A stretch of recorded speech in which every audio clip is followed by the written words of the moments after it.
A simple change. Copyright 2015. Chapter 1. If a house is divided amongst itself, that house cannot stand. Mark chapter 3 verse 25. It seemed like a good idea to him at the time of purchasing, but now Richard Black had taken possession of his old Amish family home, he realized that he had bitten off more than he could chew. He knew nothing of renovating houses, and prior to joining the community he had lived in either apartments or houses that were modern and fitted with the latest technology. It was purely a sentimental whim that led him to purchase the old family house. After he had a closer look at the home, Richard was certain that this sentimental whim was going to end up to be nothing but a huge money pit. As he stomped his way through the house, he was daunted by the amount of work that needed to be done. His only knowledge of house renovation came from watching late-night house flipping shows on television when he couldn't sleep. It certainly looked easy on the shows, but now that he was surrounded by crumbling plaster, damp spots and rotting floorboards, he was not so sure that renovating would be as easy as it looked. His mind jolted to his own family, and the fact that he was the sole remaining Black of his lineage. He had a brother, but his brother had changed his last name, giving the explanation that Black was a negative name. He wondered if he would die without children to carry the Black name. At least he had made a step toward preserving something of his heritage by purchasing the old house. I've been so caught up with making money and being successful that I've forgotten what's really important. He wondered what drove his grandmother to leave the community when she was 16, since she would have had a loving family and was part of a close-knit community. Was any man worth leaving all that for? He wondered if she ever regretted her decision. That was something he would never know. All he knew was that she told him a little of the Amish and how they lived. She told him stories of a barn raising and told him stories of the Amish weddings. She did say that her wedding was just herself and Grandpa, no guests and no one they knew. Musty air filled Richard's nostrils as he walked slowly through the empty rooms. The stale air and the fact that everything was covered in dust told him that the house had been uninhabited for some time. Well, I wanted a new life and here I am, slap bang in the middle of it. He banged a hand on the wall, and as he did, plaster dust fell all over him. He jumped back, dusted himself off and sneezed. After he sneezed a couple times, he noticed that white dust was falling out of his hair. Putting new surfaces on the walls would be another thing on the ever-growing list of things to do. If it hadn't been an old family home, it would be much more economical to pull it down and start afresh. He wouldn't do it though, not to an important historical building such as this. He leaned against the posts of the front door and looked across his land. He had no idea what to do with all of it. He was no farmer, that was for sure, and nor did he desire to be one. I'll most likely have to lease it to someone, he thought. I'll have to have a look at that cottage too and see what I can do with it. Maybe I can lease that out as well. His gaze traced the landscape, following the gentle undulations and small clusters of trees scattered here and there. There was an abundance of birds that had not stopped tweeting since sun up. They sang songs as they flittered about the overgrown garden which surrounded the house. Richard ventured out into the garden and picked up a blade of grass, popping the end into his mouth. He turned his face up to the sun. A sense of belonging overwhelmed Richard as he stood looking over the land that belonged to his family. According to the Amish genealogist, the Blaus built the house over 200 years ago. The last Blau to live in the house was Enid Blau. Richard assumed that Enid must have been his maiden great-aunt. He turned his back to the land and looked up at the grand house and wondered what his grandmother's life was like growing up in this house. She ran away at 16 to marry his grandfather, but that did not mean that she was not happy. She ran away for love, to be with an Englisher. A smile played upon Richard's lips as he admired his grandmother's sense of will and determination. It reminded him a little of his own drive.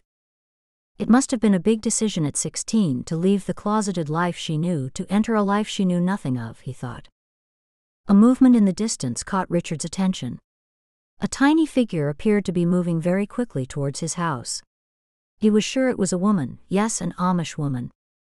As she got closer, he saw that her dress was dark purple and she donned a prayer cap and white apron. This was a woman that he did not recognize as being a part of the community. In fact, he was sure that he had never met this woman before. As she drew nearer, he could not take his eyes from her. She was proud, he could tell by the way she strode with purpose toward the house. Richard knew he could read people well, something that came with being a moneylender for many years and dealing with all kinds of people. When Richard could see her face more clearly, he noted that if it were not for the sour expression on this woman's face, she might be an attractive woman indeed. She stopped a few feet away from him. "You, Richard Black?" Her tone was fierce and her stare blank. Richard raised his eyebrows as his eyes swept over her slowly before he chose to speak. The messy hair poking out from her prayer cap was light brown with streaks of gold. Her eyes were piercing blue, her skin was pale, and light freckles dotted her slightly upturned nose. Unsightly creases between her brows gave Richard the unmistakable information that this woman was mighty cross. "Pleased to meet you, and you are?" She cut across his words. "What do you mean by stealing my house?" She placed her hands on her hips. Richard took a step closer to the woman. "I have the deed to this house. I bought it fair and square at auction." He narrowed his eyes, concerned that there might have been some real estate funny business that would see him losing his house. "Maybe she has some kind of legal claim to this house that I don't know about," he thought. The last thing he wanted was a legal battle. "Why is it that you say it's yours, and who the devil are you?" The strange woman flung her arm in the air toward the house. "This home was my mother's before she left it to me in her will." "So it was you they foreclosed on?" Her dark blue eyes flashed with rage as she said, "You stole it from me." Richard had never faced an angry woman like this before. Angry men, yes, but never an angry woman. He wasn't sure what he should do. "Would you like to come inside and discuss it?" Surely that would be the Amish way to solve a dispute, he reasoned. "It's my house, how dare you invite me into my own home?" "You charlatan. You're in this with them, aren't you?" "Who?" "No, I'm not in anything with anyone. I bought this fair and square, as I said already." Richard wondered if this woman could possibly be a relative. There did not appear to be a family resemblance. "What did you say your name was?" The woman almost growled with rage and yelled, "Because of you I'm living in a borrowed caravan on borrowed land. I have no home now because of you." She kicked dirt at him with her lace-up black boots. She glared at him for a moment before she marched back in the direction from which she'd come. He noticed her hands were curled into fists. Richard took a few steps back and watched her walk away just as he had watched her approach. "That's the most obstinate, unpleasant woman I've ever come across in my entire life," he murmured to himself. "Yet I find her oddly appealing." Chapter 2. "I beseech you therefore, brethren, by the mercies of God, that ye present your bodies a living sacrifice, holy, acceptable unto God, which is your reasonable service. And be not conformed to this world, but be ye transformed by the renewing of your mind, that ye may prove what is that good and acceptable and perfect will of God." Romans chapter 12, 1-2. "How dare he ask me into my own home? My home, not his." Betsy calmed down. "Maybe he can't help it. He probably just bought it at the auction, not knowing what was going on." Betsy forced a smile and nodded to her sister Grace. "You always think the best of people, don't you?" "Yeah, I think that's the best way. People are good mostly. You seem to think everyone is bad, but they aren't." Betsy nodded, but only to appease Grace, not because she agreed with her. She hoped that Grace would never have to find out just how awful some people could be as she had. Betsy was the oldest of 8 children and Grace was the youngest. There were 10 years between Betsy and Grace, and even though Betsy was the eldest, she was the only sibling that had never married. Betsy looked around her small caravan. She knew that she was supposed to be grateful for what she had, but how could she be grateful for this little caravan when she once owned and lived in a large home? Still, it was good of Grace's husband to allow her to have use of the caravan when she had lost her house. At least she could be close to Grace, and close to what was once her own home, which was on the parcel of land on the next door property. "I best be going, Betsy. Do you want to have dinner with us?" "No, thank you. I'll have dinner here." Betsy smiled on the outside, but on the inside she was fuming. Grace asked her to have dinner with her and her husband almost every day, and almost every day Betsy refused her kind offer. A tiny gas stove was all she had to cook on when once she had a large kitchen and a beautiful bluestone fireplace, larger than most every home in the county. Through the small window of the caravan, she watched Grace walk the small distance back to her house. Grace and her husband shared the small home, which once belonged to Betsy's mom before she inherited the Blau house from old Enid Blau. Betsy often searched her mind for memories of the woman whose house she used to call her own.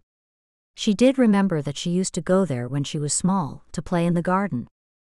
Enid Blau was a very kind lady and used to give her oranges to eat, and she was allowed to play with Enid's two small dogs. Once Betsy was old enough to go to school, she did not have much time to visit the old lady. Then her memories jumped a few years to when Enid was old and feeble, and Betsy's mother used to be gone often looking after the old lady. As the eldest, Betsy would have to look after the children when her mother was looking after Enid Blau. Sometimes when Enid was well enough, her mom would send Betsy to visit Enid. Betsy climbed up on the cramped single bed and looked up at the ceiling, which was very close.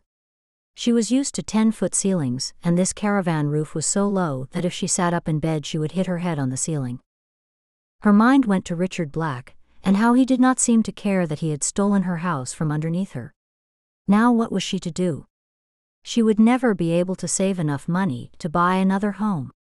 It seemed as if there was no point in going on with her life just to rot in this caravan. Why continue with this life? I'm so old, and I don't even have a home anymore. What is to become of me?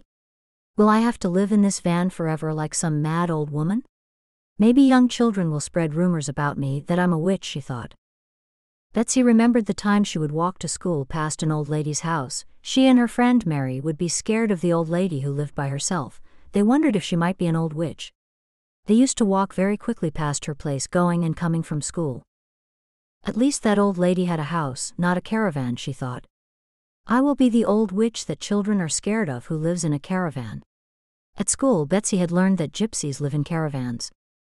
Children will say I'm an Amish gypsy witch and be fearful of me. If only the bank had stood by their promise when they said they would give me more time. The bank called it a mistake when she woke up to find a for sale sign on her property, but that did not stop them from selling it out from underneath her. It's people like that, Richard Black, who are ruining the world. They have plenty of money, and they don't care who they tread on as long as they prosper. Well, two can play at that game, Mr. Black. Betsy knew that she hadn't gotten married because she was too busy looking after her siblings to worry about her own happiness. It was only when her siblings began to get married that Betsy considered that maybe she had been overlooked by men. It wasn't that she was unattractive, she got compliments on her looks often, so she knew that she was not awful to look at. She considered that the right man had never shown up. No one had ever come calling, and she had never been attracted to a man enough to consider dating or courting. There had never been any man for Betsy to say no to. After a while she came to realize that marriage was not her lot in life. If it were, then surely God would have provided the perfect man for her, is what she'd come to think. Betsy had heard that the horrible Richard Black had recently been baptized into the Amish faith and was determined to leave his English ways behind him. Betsy knew she had a little money coming to her from the bank after the foreclosure sale, and maybe if she worked hard she could save enough to buy the house back, that is, if Mr. Black sold it cheap enough when he grew tired of living the Amish lifestyle. And I can help him grow tired of being Amish, Betsy laughed and kicked up her heels in the air, careful not to touch the ceiling. Chapter 3. Jesus saith unto him, I am the way, the truth, and the life. No man cometh unto the Father but by me. John chapter 14 verse 6. Richard Black paused in the kitchen and imagined how it would have been to live in the old house in years gone by, when it was filled with a family, the Blau family. He closed his eyes and put both hands against the kitchen sink. He had learned that the kitchen was the hub of the activity in the Amish home, the place where the family would gather for their meals and chatter, exchanging details of their day. Richard decided the best way to go about his renovation was to get opinions from experts, maybe call in an architect or two. He wanted to restore the old house to its original condition and do as much work on it himself as he possibly could. Of course, he wouldn't be able to do any plumbing or electrical, but he was sure he could do any simple construction work. Construction work, he was sure, would be a welcome change from spending all day on his laptop or on his cell. Richard, now in the living room, rubbed the stubble on his chin as he sat on an old wooden chair. The chair was the only furniture that had been left in the house. He surmised that since the house was sold at a foreclosure auction, it was clear that there was no value to the unusual-looking chair, or it would have been sold along with the other furniture. How could anyone have possibly lived here? It's a mess. Richard bounded to his feet on hearing a voice at the door. It was Jacob Lapp. "Jacob, come in," Richard said. Jacob and Richard had once competed for Abigail Fisher, who was now Jacob's wife. Since Richard joined the community, Jacob had become a close friend. "I asked a few people for you. Apparently it wasn't always like this until recently. She was on her own, and the repairs probably got the better of her." Jacob stood just inside the doorway and ran his eyes around the house. Richard remembered the woman from the previous day, who hadn't given him her name. It was not surprising to him that no one wanted to live with her, and that she was on her own. "Do you know her name? The woman who lived here?" Richard nodded and leaned forward. "Betsy Baywell." Jacob put his hand to his head. "She's an odd one." Richard knew very well that she was an odd one from first-hand experience. He found it interesting that others thought so too. "What do you mean?" "Oh, nothing, pay me no mind. I spoke before I thought. I've been around you too long." Jacob laughed. Richard pushed his jaw out and said, "You must tell me about Betsy. She came here accusing me of stealing her house." A smile appeared on Jacob's face and he rubbed his beard. "I'll tell you what I've heard recently of the house. Old Enid Blau lived here. We know now that she was one of your relatives." Richard nodded. "Yes, that's right. Go on." "She became sick, as often happens when people get older, and as she had no family, Mrs. Baywell from the next property came and took care of her, cooked and cleaned for her, and did everything for her, even though she had several children of her own to look after. When old Enid Blau died, she left the property to Mrs. Baywell, who by that time was widowed." "I see, and Mrs. Baywell is Betsy's mother?" Mrs. Baywell died some time ago. Betsy was the only children not married, so her mother left the house to Betsy." "I see." Richard nodded slowly as he took it all in. "That still doesn't explain why the house is in such bad repair. Wouldn't the community rally around and fix the place up for her, do a few repairs?" Jacob shrugged his shoulders. "Yeah, if the community knew about it, they would have helped. I'd say no one knew the state of the place." Jacob tapped his boot against the rotting boards of the floor. "Betsy doesn't attend many meetings. She's quiet and keeps to herself. I guess that would explain the disrepair. What does she do to keep herself if she has no husband?" Richard knew that the Amish do not take welfare payments, and without a husband she might have no way to support herself. "I don't know. I haven't heard that she has a job or anything." Jacob adjusted his hat. "That's one question I can't answer." "You didn't answer my original question, Jacob, which was, why do you say, or why do people say, that Betsy is a bit odd?" "Nothing really, I guess. Just that she keeps to herself, like I said. No one seems to know too much about her. She comes to meetings about once every month and hardly talks to people. When she does come, sometimes she doesn't even stay for the meal." Richard slapped Jacob on the shoulder in a friendly manner. "I see. Thanks for telling me. I'm just glad we can be civil to each other now," Jacob said. "Of course we can. You won Abigail fair and square. You were the one she wanted. I've no hard feelings whatsoever." It was a blow to Richard when Abigail told him that she was going to marry Jacob. He couldn't help but wonder if he'd joined the Amish earlier, maybe she would have chosen him instead of Jacob. Still, they had both become a support to him now that he was Amish. "Have you decided what job you're going to tackle first?" Richard looked about him with a downturned mouth. "At the moment, I'm just going to live in it for a while, as it is, until I can see what I want to do with it." Jacob gave a chuckle. "I know what you're thinking, everything needs doing, right?" "Sorry, yeah. It does look like everything needs fixing or replacing. Seems like it'll take a lot of time and money to bring it back to how it was." Richard smiled. "Well, it'll be worth it. I hope. Abigail and I would like you to come to dinner tomorrow night." "That would be nice. Tell Abigail I'll be there, thank you." Since Richard had moved in, he found that the only thing in good repair was the gas stove. Cooking wasn't what he was best at. He had eaten takeout nearly every day since he had moved into the house. "What are you doing for transport?" "I've been traveling by taxi since I sold the car." Richard did not like giving up the convenience of his car. He never thought he'd ever drive a horse and buggy, But now that he'd been without his own transport for some time, he was looking forward to having his own horse and buggy. "Sorry, I can't ask you to sit down."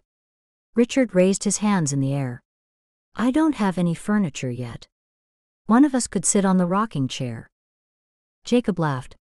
"That's okay. Are you going to get a horse and buggy eventually?" Richard shook his head. "I'd like to, but I've never had much to do with horses except when I was staying with the Millers. It's not hard. I could teach you if you'd like. When I was with the Millers, they showed me how to hitch a horse to the buggy and they taught me how to drive it. It's just the finer points of looking after a horse properly that I'd need to know. You can't use a taxi forever. There's not much to looking after a horse. When you're ready, I'll go with you to buy it, and the buggy too." "You'd do that?" "Of course I would. I'd appreciate that. I always wanted to have a horse. Well, that was when I was younger, when I was growing up." After Jacob's visit was over, Richard watched his buggy disappear into the distance, imagining what it would be like to have his own horse and buggy. Suddenly, Richard felt alone. He had never given much thought about his childhood, but now it came flooding back to him. One emotion dominated his past, and that was loneliness. His parents were moderately wealthy and lived in a modest house. They did not like him to bring school friends back to the house, so he had few friends while growing up.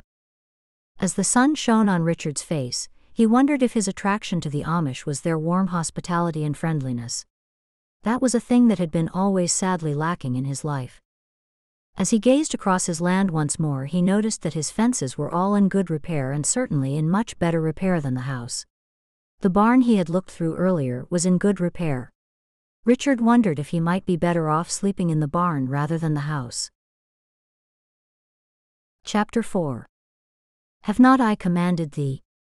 Be strong and of a good courage, be not afraid, neither be thou dismayed, for the Lord thy God is with thee whithersoever thou goest.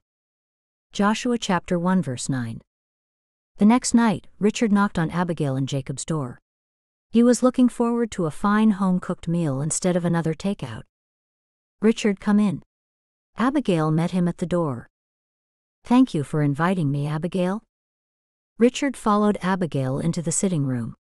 Richard sank into the couch and looked forward to the time his house would be renovated so he could have a couch of his own to sink into. He would also be able to invite people to his house for dinner as well. At the moment, having people over for dinner seemed like a very long-range plan, given the current state of the house. "Jacob says you're going to get a horse and buggy soon?"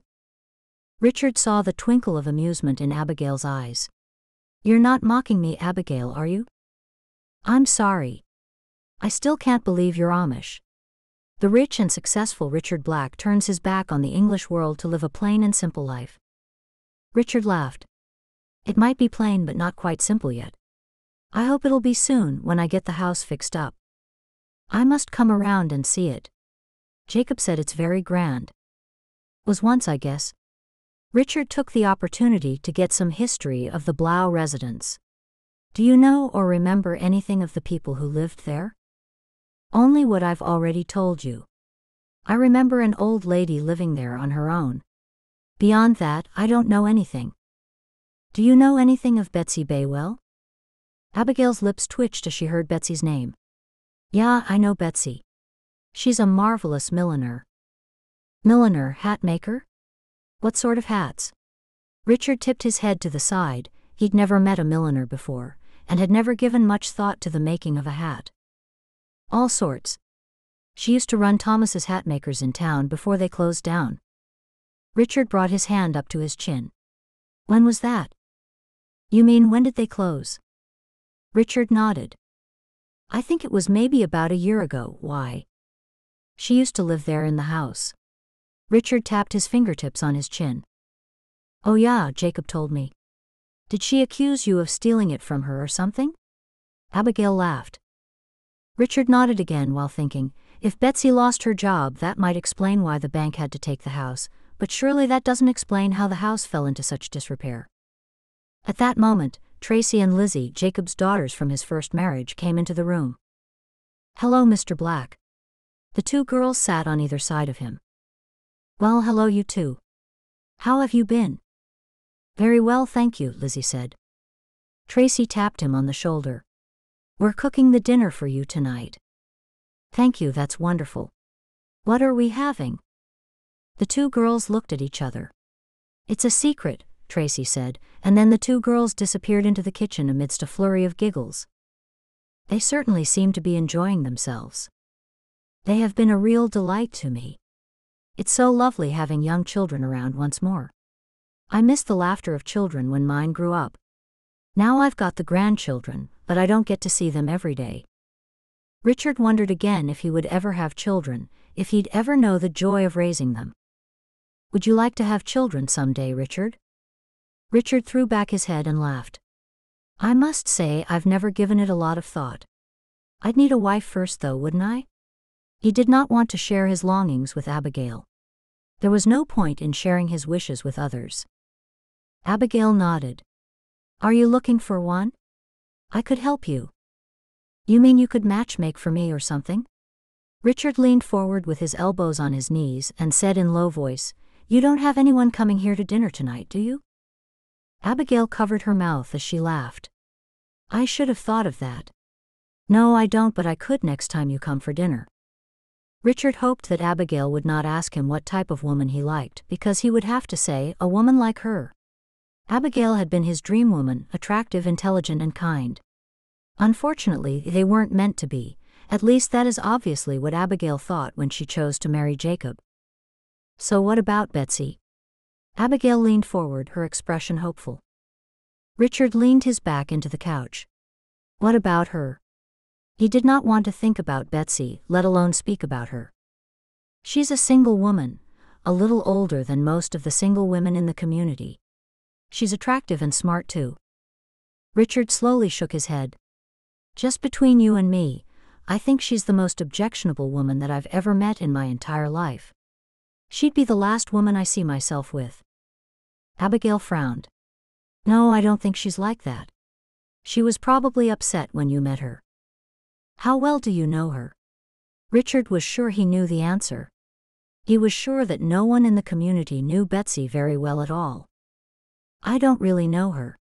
I've talked to her a few times at meetings and she seems nice. Richard couldn't help but grunt. Nice was something that he knew Betsy Baywell was not. Abigail straightened her back, tilted her head slightly and said, It can't be easy for her to lose her house. I don't know what I would have done if I'd lost my home and the two businesses. I was very nearly in her position not so long ago, remember? Richard nodded slowly as he recalled the recent problems that Abigail had faced. What I'm trying to say to you, Richard, is don't judge someone when you meet them for the first time. She's likely very stressed, she would feel as if she's lost everything. Very likely she has.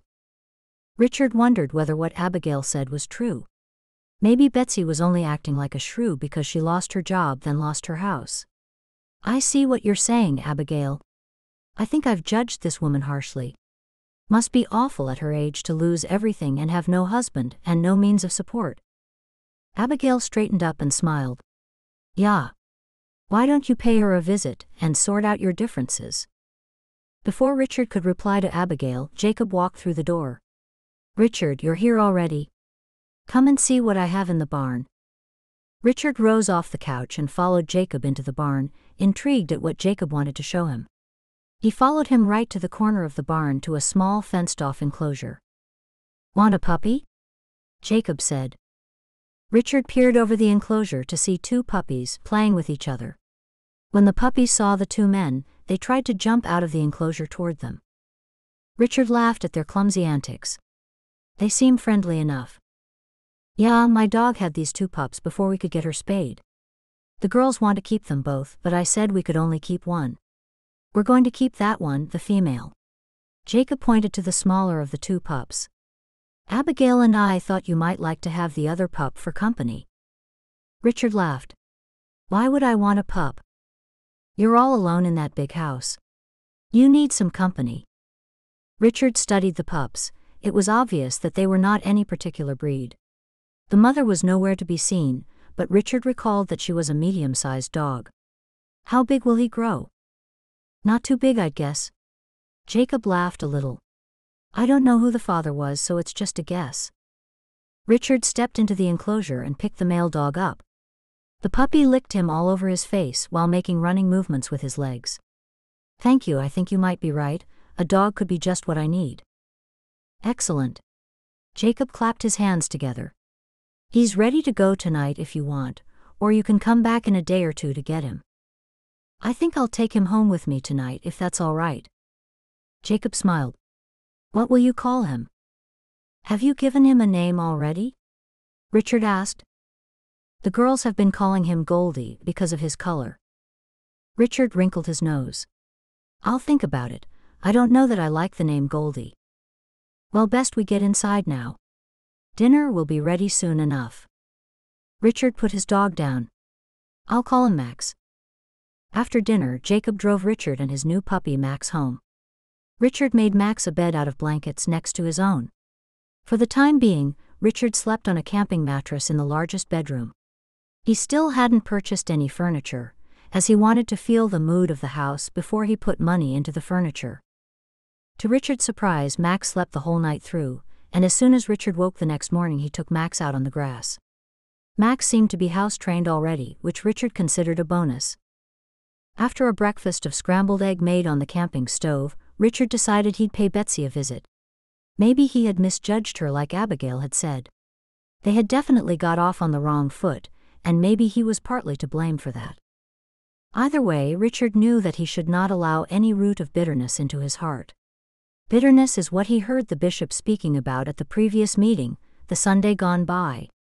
Richard was determined to follow all the ways of the Amish, which included living correctly according to God. Max, you're about to go on your first walk. Max was chewing on a piece of wood that he brought in from the garden. And when we get this place fixed, you won't be allowed to bring sticks in like that. Richard left Max in the house chewing on the wood, and went to the barn to look for rope or something he could use as a makeshift collar and lead. He hadn't looked closely in the barn before. There were leather straps and odds and ends that looked like they were a part of a harness. Richard strung some of the straps together and managed to make a collar and lead for Max. Max was not impressed with the collar and lead and rolled in an effort to free himself. Once they were walking and on their way, Max forgot about the lead and bounded through the tall grass alongside him. Richard had no idea where he was going. He just followed the direction that he saw Betsy head in after she had kicked dirt at him and yelled at him. With visions of the angry woman in his head, he wondered if he was doing the right thing in going to see her. What if she's still angry? Maybe she's like that all the time, he thought. Richard shrugged off his imaginings. After all, he was trying to do the right thing, and that's all he could do. If she did not accept his apologies, that would not his problem. The closer Richard walked in Betsy's direction, the more nervous he grew. He did not know how a woman could have that effect on him. After all, he was a man, and had been a very successful man in the English world, and was never intimidated or nervous of anybody. Chapter 5. Be careful for nothing, but in everything by prayer and supplication with thanksgiving let your request be made known unto God. And the peace of God, which passeth all understanding, shall keep your hearts and minds through Christ Jesus. Philippians chapter 4 verses 6-7. Betsy sat in her caravan. She had dressed and was ready to go out and find a job, but then she became filled with fear. Would just an ordinary job give her the large amount of money she needed? Maybe she should try and start up her own business again, like she had always wanted. Hello, is anyone there? Betsy was sure she heard a voice, but it was a voice that she did not recognize. She peeped out of the caravan's narrow window to see Richard Black standing with a puppy in his arms. She opened the door and stepped out of the van. Are you looking for me? Richard bent down to put Max on the ground, then stood up and said, Yeah, I've come to say I'm sorry. Betsy looked at the pup. That's a cute puppy. Yeah, I got him yesterday. What's his name? Betsy closed the distance of the 5 paces between them and patted the dog. Well, I've called him Max. Hello, Max. She looked up at Richard and squinted a little as the morning sun was in her eyes. Is he thirsty? He could be. We've had a bit of a walk. I'll fetch him some water. Thank you. Betsy fetched her bottled water and poured some into a dish for Max. She stood up as Max lapped at the water. How did you find me? I just came in the general direction you disappeared to the other day. Richard's eyes were drawn to two fold-up chairs. Can we sit? Betsy nodded. Yeah. Richard unfolded the two chairs. Betsy drew hers a little distance from where Richard had placed his so they wouldn't be too close to each other. So what are you sorry for? Sorry for buying your house. I had no idea. You knew it was a foreclosure auction, so you knew the bank was foreclosing on someone. If no one bought it, then they would have had to give me more time. They've tried to sell it before you know, and no one bought it. Richard shook his head. No, I didn't know that. Richard had bought a few properties over the years at foreclosure auctions, and never gave any thought to the people who were losing their homes. Now it became very real to him as he sat with someone who had been forced out of their home. As he looked up at the old caravan, a pang of guilt ran through his body. Tell me something. When I entered the house, I could have sworn that nobody had lived there for quite some time. The only room that seemed lived in was the kitchen. Where did you sleep? I slept and lived mostly in the little room off from the kitchen. Betsy shuddered. I feel embarrassed for anyone to see the state of the place. I know it was nearly falling down around me, but I didn't know what to do. I only knew I couldn't give it up. Richard raised his hand. Wait a minute. There's a room off from the kitchen? Betsy nodded. Yeah, just next to the door of the utility room. Richard laughed. I saw the locked door and thought it was another cupboard. Richard tapped his chin. So it's another room? Betsy nodded and moved uncomfortably in her chair. I've been searching for the key to that door but haven't found one. Top shelf in the utility room, far right, Betsy said. Thank you. After a time of silence, Betsy said, Sell it back to me then. Richard drew his eyes away from hers and he remained silent. I used to work as a hat maker, Betsy continued. His eyes fixed upon her as he wondered why she would all of a sudden talk of something else. He played along with her to see where her conversation would lead. A milliner? I guess you could say that. What type of hats did you make? Men's hats mostly. Hats for the Mennonites, Amish and felt fedoras as well. Why aren't you doing that now? Richard pressed his fingers together in front of his chest. The store closed. I was working there 7 days a week until they closed. I was trying to pay the bank the back money I owed them. So that's why you didn't have enough money to keep the house in good repair. Richard hoped that Betsy would not be offended by his questions, but she had acknowledged it was in bad repair. I guess so. Richard studied her intently and said, Why didn't you let the community help you fix the house? I'd left off going to meetings frequently and didn't want to bother anyone. Richard begrudgingly admitted to himself that Betsy was beautiful, and under different circumstances he would be delighted in her company. I suppose it was hard with you working all the time. Yeah. She nodded and looked to the ground. Can you get another job making hats somewhere? I was going to start a small workshop in the barn and make a little store out of the little cottage near the road. The cottage would have made an ideal store. The bank sold all the hat-making machines and equipment that I had in the barn, even my hat blocks, and then they sold the house. Betsy's story reminded him so much of what his friend, Abigail, had just been through. He knew that Abigail was under a tremendous amount of stress, and Abigail had her children to lean on, whereas this woman had no one. Do you know why I bought the home? I guess it was a good investment, or because it was inexpensive? No, it was my old family home. They built it over 200 years ago, maybe closer to 3. Betsy's hands flew to her mouth as she gasped. No. You're a Blau? Yes, my grandmother, or should I say grandmother, was Elizabeth Violetta Blau, and she ran away from home when she was 16 to marry my grandfather, who was an Englisher. Was Elizabeth Enid's sister? Betsy's eyes had grown very wide. I'd say so. From what I've learned, it sounds as though she must have been. I'm still doing research on the family. So, Elizabeth must have never stayed in contact with her family. Richard shook his head. I remember she told me she was Amish. She spoke of feeling restricted of rules and regulations. She never spoke of the good things that I've seen and experienced amongst the community. Betsy shrugged and coldness invaded her eyes. Maybe we want what we don't have. Richard put his head to one side. How do you mean? The grass is always greener, that type of thing. You only see the things that you are missing out on, and not what you have, whatever they might be. Your grandmother craved the things that were missing in her life, which sounds like it was freedom. I see what you mean. She was focused on not having certain liberties, and possibly not looking at the things that she did have. Maybe. Betsy could feel her face soften into a smile. She had never found anyone who she could speak so freely with. Then she reminded herself that this was the man who had stolen her house from under her. She could not allow herself to be nice to this man. Because of him, she was living in the horrible cramped caravan. Now that you have given your apologies for stealing my house, what do you intend to do about it? Richard was amazed that she changed her tone so quickly. One minute she was chatting nicely, and the next minute she was speaking as if she had ice in her veins. I didn't steal your house. You did, and you even just said that you were sorry for doing so. Richard jumped to his feet. His patience had worn thin. Are you mad, woman? Betsy jumped to her feet also and took 2 steps forward to stare into his eyes. How dare you say that I'm mad? You get off my property right now, you and your little dog. You don't have a property, do you? Richard laughed.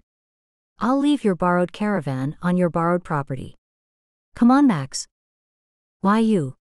Betsy picked up the nearest thing she could find, which was the bowl that Max had been drinking out of. She threw it at Richard as he walked away. The bowl flew straight past his shoulder and he did not flinch but kept on walking. The nerve of the man. He comes here to apologize, then he denies any wrongdoing.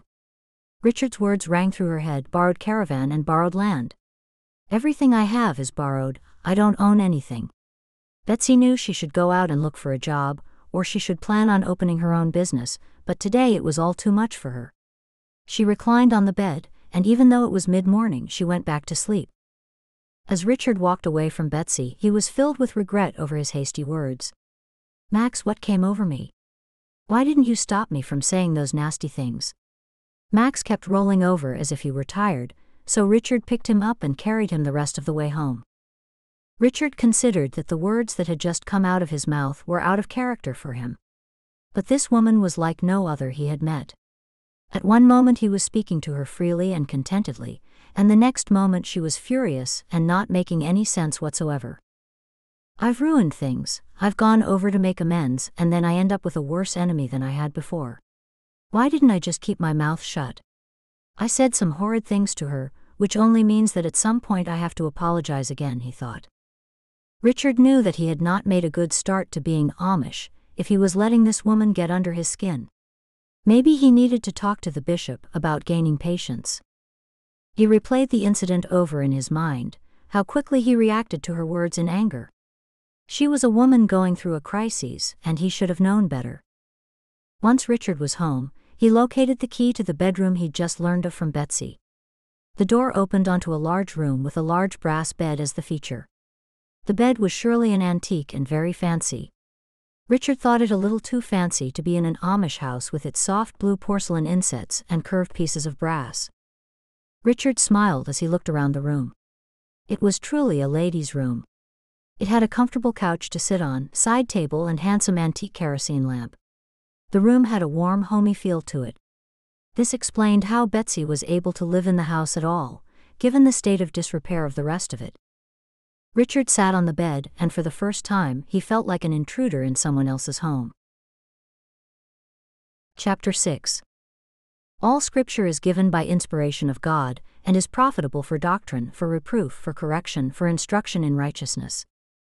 2 Timothy chapter 3 verse 16. The next Sunday that the meeting was held, Betsy decided to attend. She needed some direction for her life, and direction could only come from God.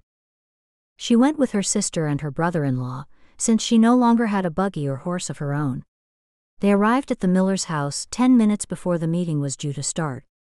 Betsy hoped that she wouldn't see Richard because things were left so horribly between them. Betsy had considered apologizing, but her heart wasn't ready. He had, after all, taken her house. That was something that would take some time to get used to, and just giving some trite apology hardly seemed appropriate. Just as she was taking her seat, she spied Richard on the other side of the room. She begrudgingly admitted to herself that he did look handsome, and for some reason that made her feel worse for being mean to him. Richard looked up, caught her eye, and gave a smile and a little wave.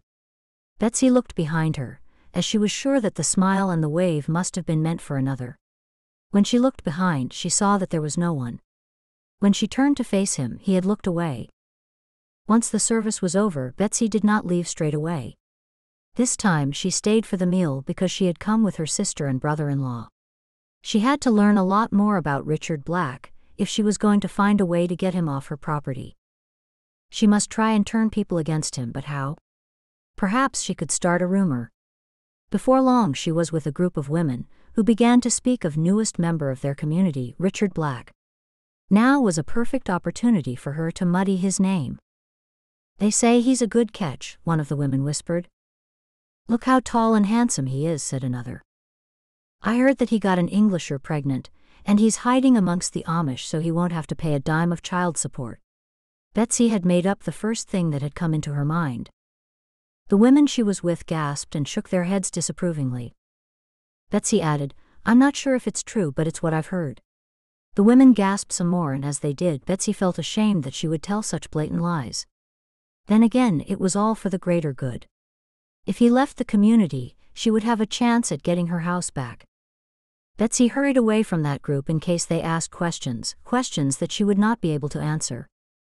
Betsy found another group of women and joined in their conversation, all the time keeping an eye on Richard Black.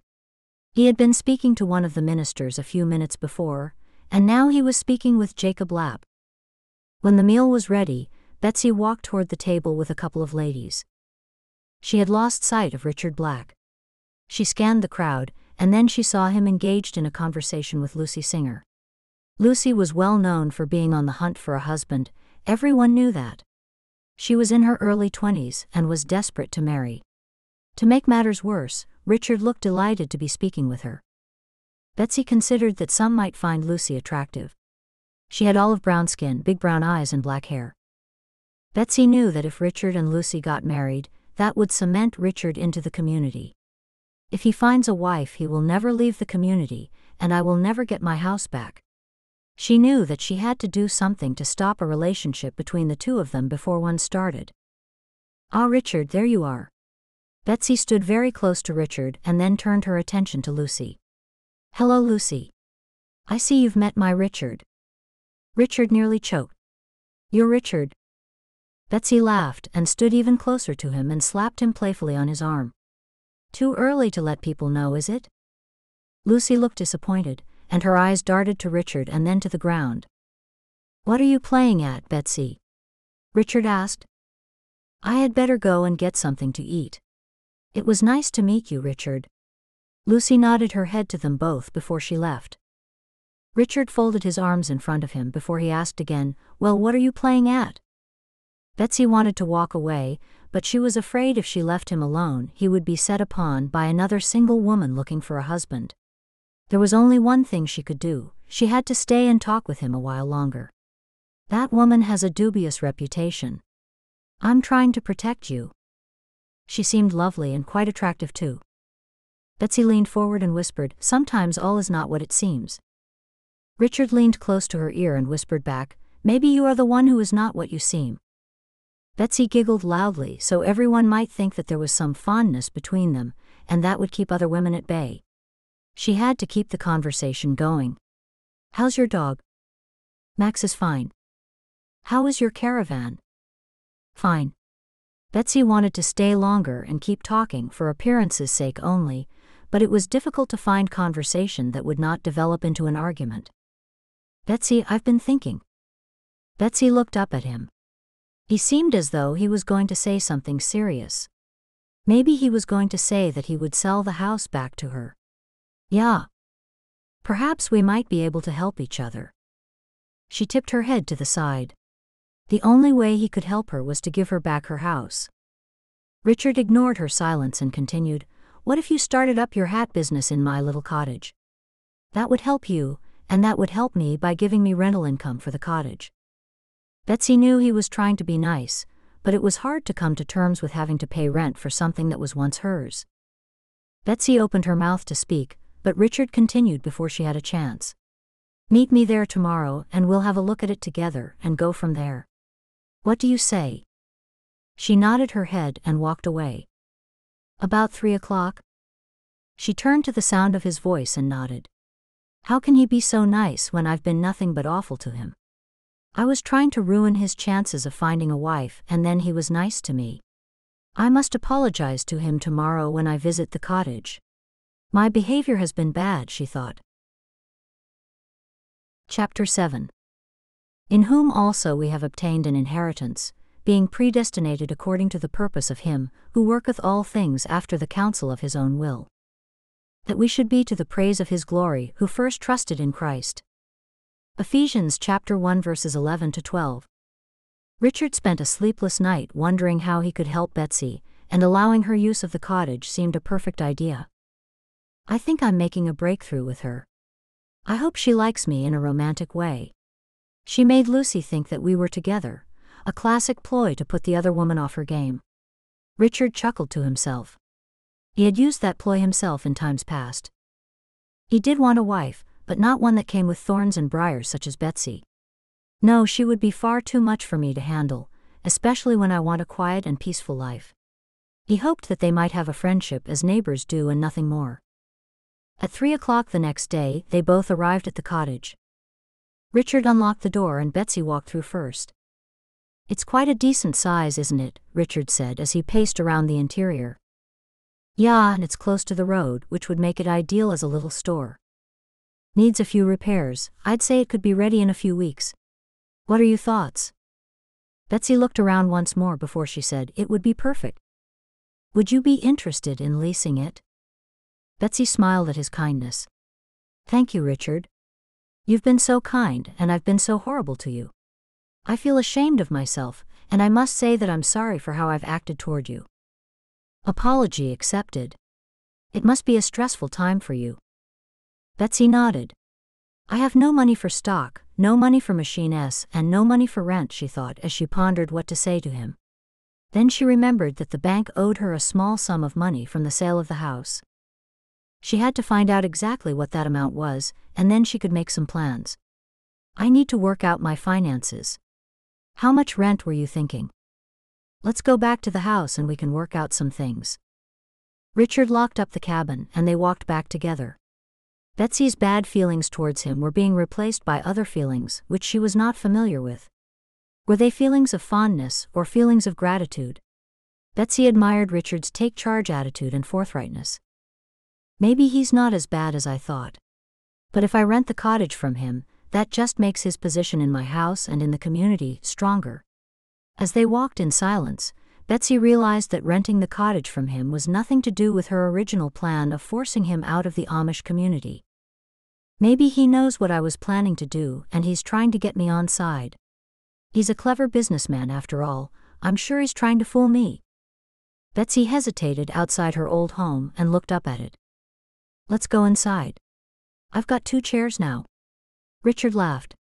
That's the only furniture I've got so far. Betsy followed Richard through the door. Have a seat. Richard sat in one chair and waited for Betsy to sit in the other. You've been quiet. Is running the hat business something that you want to do? If you do, it might help us both, you know? Betsy nodded. Yeah, I see what you mean. I'd need a work area to do the hats. There wouldn't be room enough in my caravan, and my sister doesn't have any room for such things in her small house. You could use the barn. I won't be using it till I get a horse and buggy, and even when I do there'd be more than enough room. Betsy looked down into her hands that were folded in her lap. Richard, why are you doing this? You could rent the cottage to anyone. Surely he wouldn't be devious enough to have worked out her plan of running him out of the community. How would he have figured it out? She looked into his face and waited for his response. Like I said, it would help both of us, and maybe I do feel a little guilty for buying your house. I had no idea what the bank had told you. All I knew that it was a repossession, a foreclosure sale. Betsy studied his face and considered him to be telling the truth. Betsy, I must say that I'd never given much thought to people affected by having their properties foreclosed upon. I've only ever seen things like that as an opportunity for someone to prosper from it. Of that I'm deeply ashamed." Her fingers fiddled nervously with the ends of her prayer cap. He was sharing his flaws so openly. "It takes a lot to admit to something like that. But you still have my house, and I'm living in a caravan," she thought. Betsy looked at the door as she heard scratching sounds. "That's Max?" Richard opened the door and let Max into the house. Max immediately ran to Betsy. "Hello, Max." Max jumped up and licked Betsy. "He likes you." Betsy laughed as she tried to stop him from jumping excitedly. "He's a lovely dog." "I never had much to do with dogs before. I only had a bunny when I was growing up." Betsy laughed hard at the thought of Richard owning a bunny. "I'm sorry, it just seems funny. I can't imagine you with a bunny." "I was very attached to him, just as I'm growing fond of Max. He's my best friend and I've only had him a few days." Betsy's mind was drawn back to more serious matters, as she considered his offer of the cottage that she could turn into a store. If she made a lot of money in her business, her purpose would be to buy the property back. How would she drive him out of the community and at the same time rent the cottage from him? It would definitely muddy her plan of getting rid of him if she took his offer. "I'll have to give some serious thought to your offer. I thank you kindly for it. I'm very good at accounts if you want to run some figures past me." "Thank you, but I don't know yet what the bank is giving me from the sale. It most likely won't be much." "Well, once you can find that out, perhaps we can talk again?" He sat there smiling at her and she felt her heart race. If only he wasn't an enemy, someone who ruined my life. I might find him a little appealing, if he was someone else, she thought. Richard leaned over and gave Max a good scratch on his belly. Betsy noticed that he looked adoringly at his dog. "You really like that dog, don't you?" "Yeah, I truly do." Maybe she was wrong about him, completely wrong. Someone who loved animals so much had to be a nice person. "Richard, I'm sorry for how rude I was to you the other day. I was upset, but that does not excuse how I behaved." "You've already apologized. Don't give it another thought. I spoke rudely myself." He cleared his throat. "Let's start afresh." Richard put his hand out toward her and she put her hand in his and they shook. "I'm Richard Black." Betsy laughed a little. "Pleased to meet you. I'm Betsy Baywell." Betsy felt a little better. It was much easier being friends with someone than being their enemy. Yet she did not feel comfortable being a guest in a home that was once her own. "I should be getting home now. Well, back to my caravan," she thought as she rose to her feet. Richard stood. "Must you go so soon?" "Yeah, I need to help my sister with something." Richard walked out of the house with her and as she walked away she turned and said, "I'll be in touch. Soon, I hope." Richard closed the front door, pleased that he had been nice to Betsy. What a transformation. That woman is a real beauty when she isn't scowling. She's so easy to speak to and she has that little bit of a spark to her. I like that in a woman. He patted Max on the head.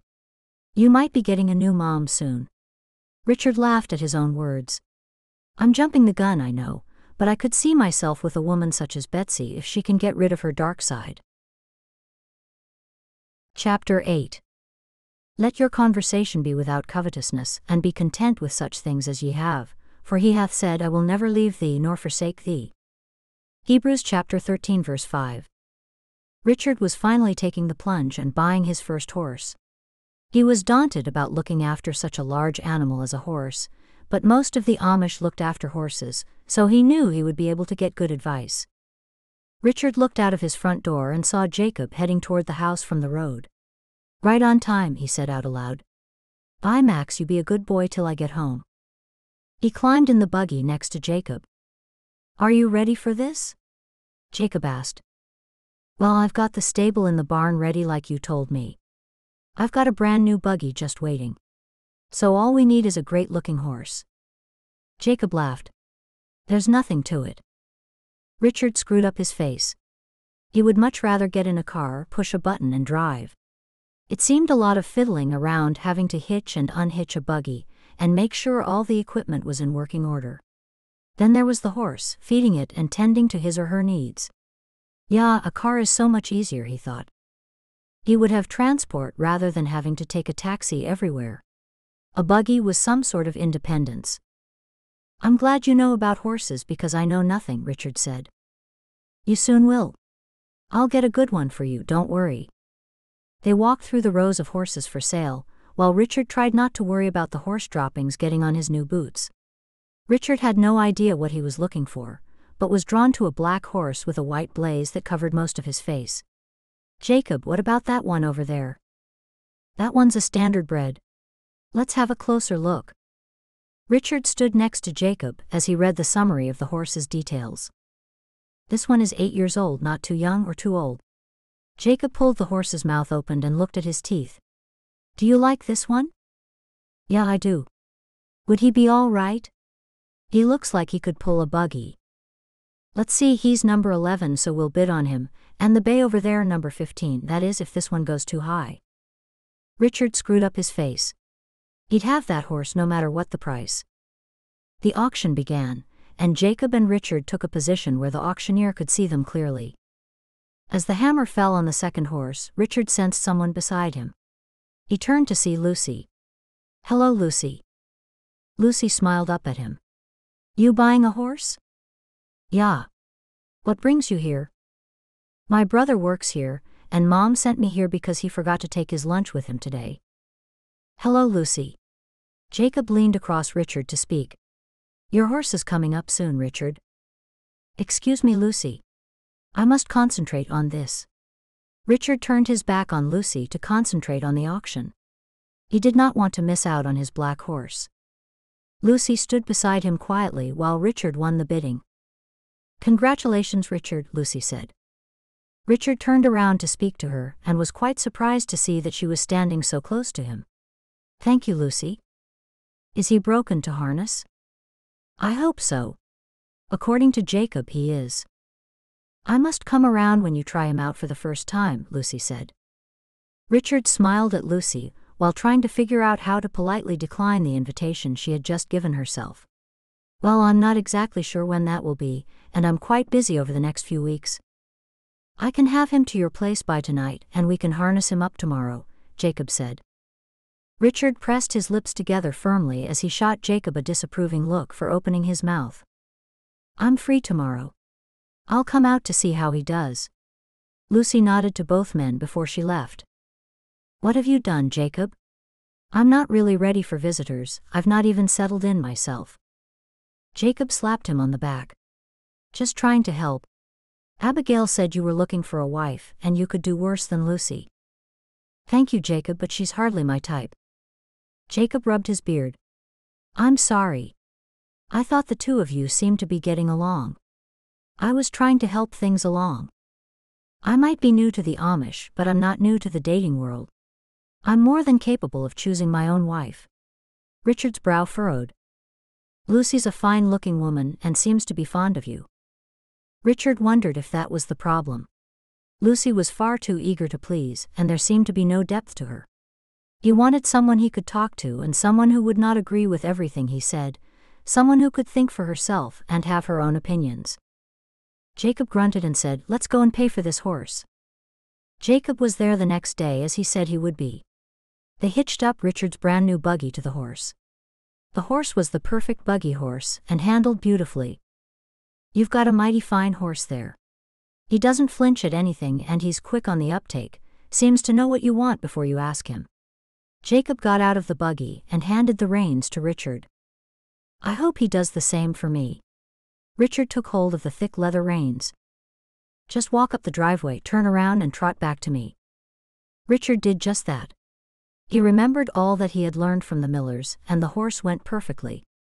As he pulled up from a trot in front of Jacob, he said, I think I could get used to this. Good. Jacob chuckled loudly. Do you want to go out on the road? Just a little ways to start with. You'll have to come with me to check that I'm doing everything right.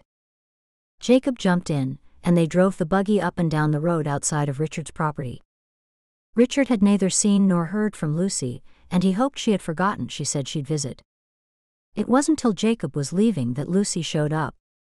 Jacob passed Lucy's buggy in Richard's driveway. Richard put his hands on his head briefly, then looked up with a smile so Lucy would not see the truth of his feelings. Hello, Lucy. I'm afraid you've missed it all. We tried the horse out, now we've put him away. Richard walked up to her buggy door hoping she would say she would not stay. Never mind. I've got a little time before I have to get back home. She stepped down. Show me around. There was nothing he could do. He was trapped. Trapped into being polite and showing Lucy around his house. There's not much to see. It hasn't been renovated yet. It's quite a mess. Lucy walked through the front door. Oh my. It certainly needs a woman's touch. As she entered the kitchen, she turned around to Richard and said, "Who cooks for you?" Richard knew what was coming next. If he said no one cooked for him, she might offer to come and cook for him. At that moment, Richard and Lucy heard a noise coming from the back of the house. Betsy was going for a walk in the warm summer sun when she found herself near Richard's place. Once she saw Lucy's buggy, she had to have a peek in the window to see what was going on. The last thing she wanted was for Richard to be keen on an Amish woman, and for the woman to reciprocate those feelings. Then he'd never leave the Amish. The window was just a little too high for her to peek through, so she picked up a wooden storage box nearby and stood on it. The box was rotted and she fell straight through it just as she had caught sight of both Richard and Lucy. A yell escaped her lips. She tried to free herself from the rotting wood, but it was too late. She looked up to see that Richard had suddenly appeared around the corner of the house, quickly followed by Lucy. Richard stood with his arms folded in front of his chest. Betsy had to think quickly. "Hello, I was just trying to clean the windows for you." "That was very nice of you, Betsy, but I thought you were going to do the windows for me tomorrow." Betsy did not know if she was hearing correctly. Was he actually playing along with her lies? Richard turned to Lucy. "Betsy does my cleaning, and she also does my cooking, to answer your earlier question." Lucy looked at Betsy with a downturned mouth. "Oh." Betsy was still trapped by the rotting wood and was trying to free herself. "I'd appreciate a hand." Richard stepped toward her and offered his strong arm. Betsy took hold, and he pulled her free from the timber boards of the old box. He held onto her hands and looked down into her eyes. It was a moment that courting couples might have, but never in front of another.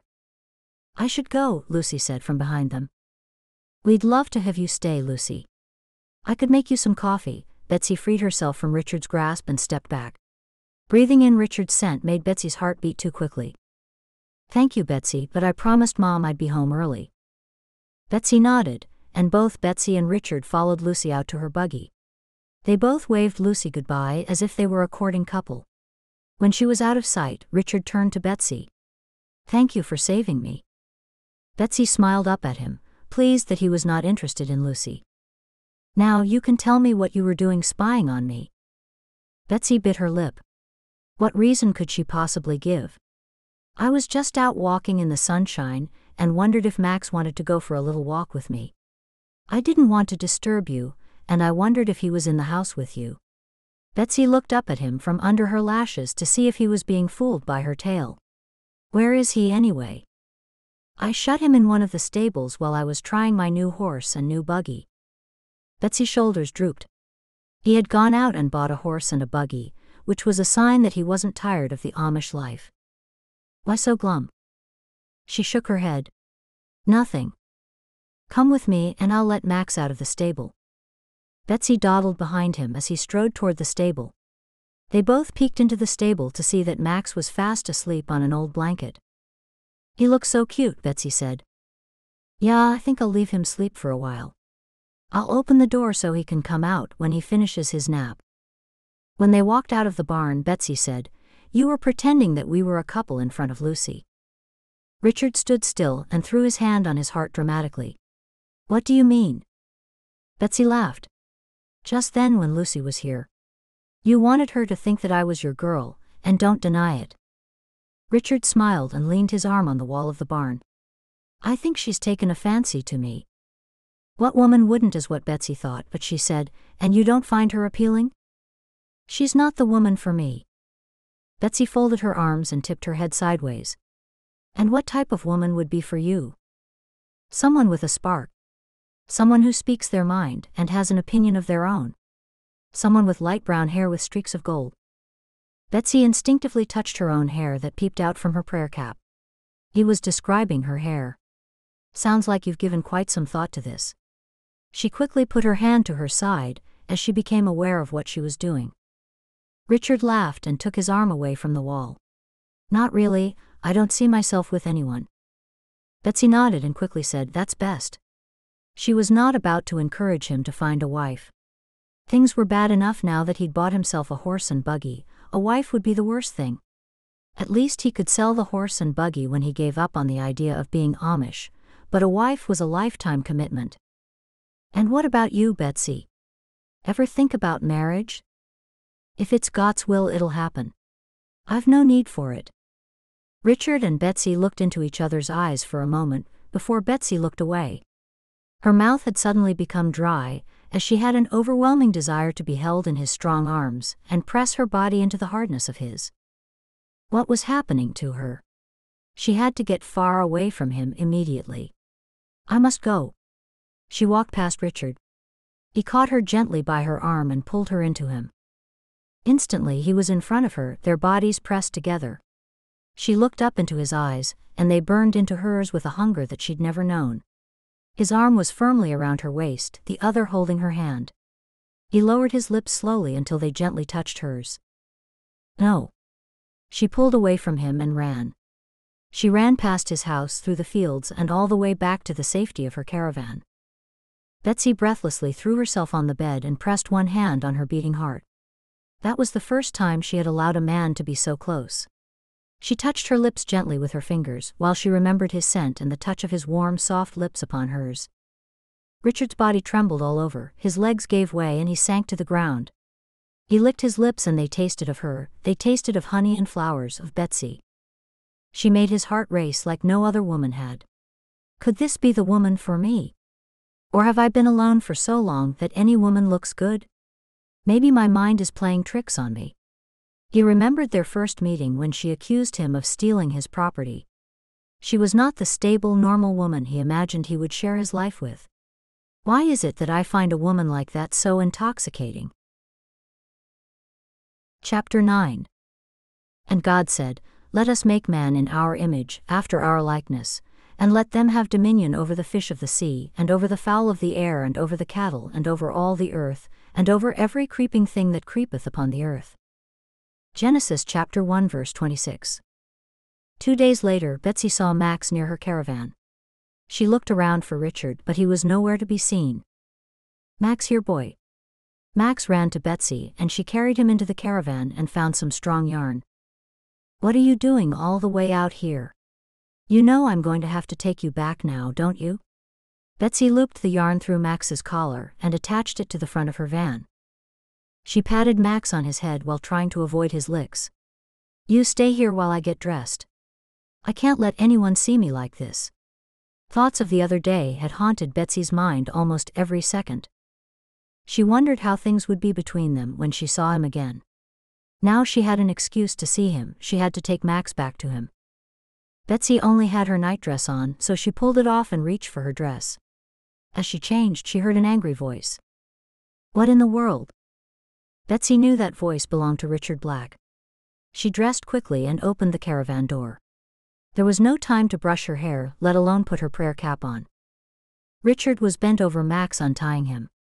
As he looked up, he said, So you're a dog stealer now? It's not enough that you've accused me of stealing, and you've tried to turn everyone against me. He stood glaring at Betsy with the end of the yarn in his hand, and the other end attached to Max's collar. No, you have the whole thing wrong. I just found him. I was on my way to get him back to you. You were in your van. Doesn't look like you're planning to go anywhere. She put her hand to her hair, suddenly self-conscious of her untidiness. I was in my nightdress, and I found him and tied him up. I couldn't take him back in my nightdress, could I? Betsy found confidence from somewhere as she leaned against the van door and gave him a challenging stare. Or would you have liked that? Just when I was starting to think you were a decent person. You're nothing but a...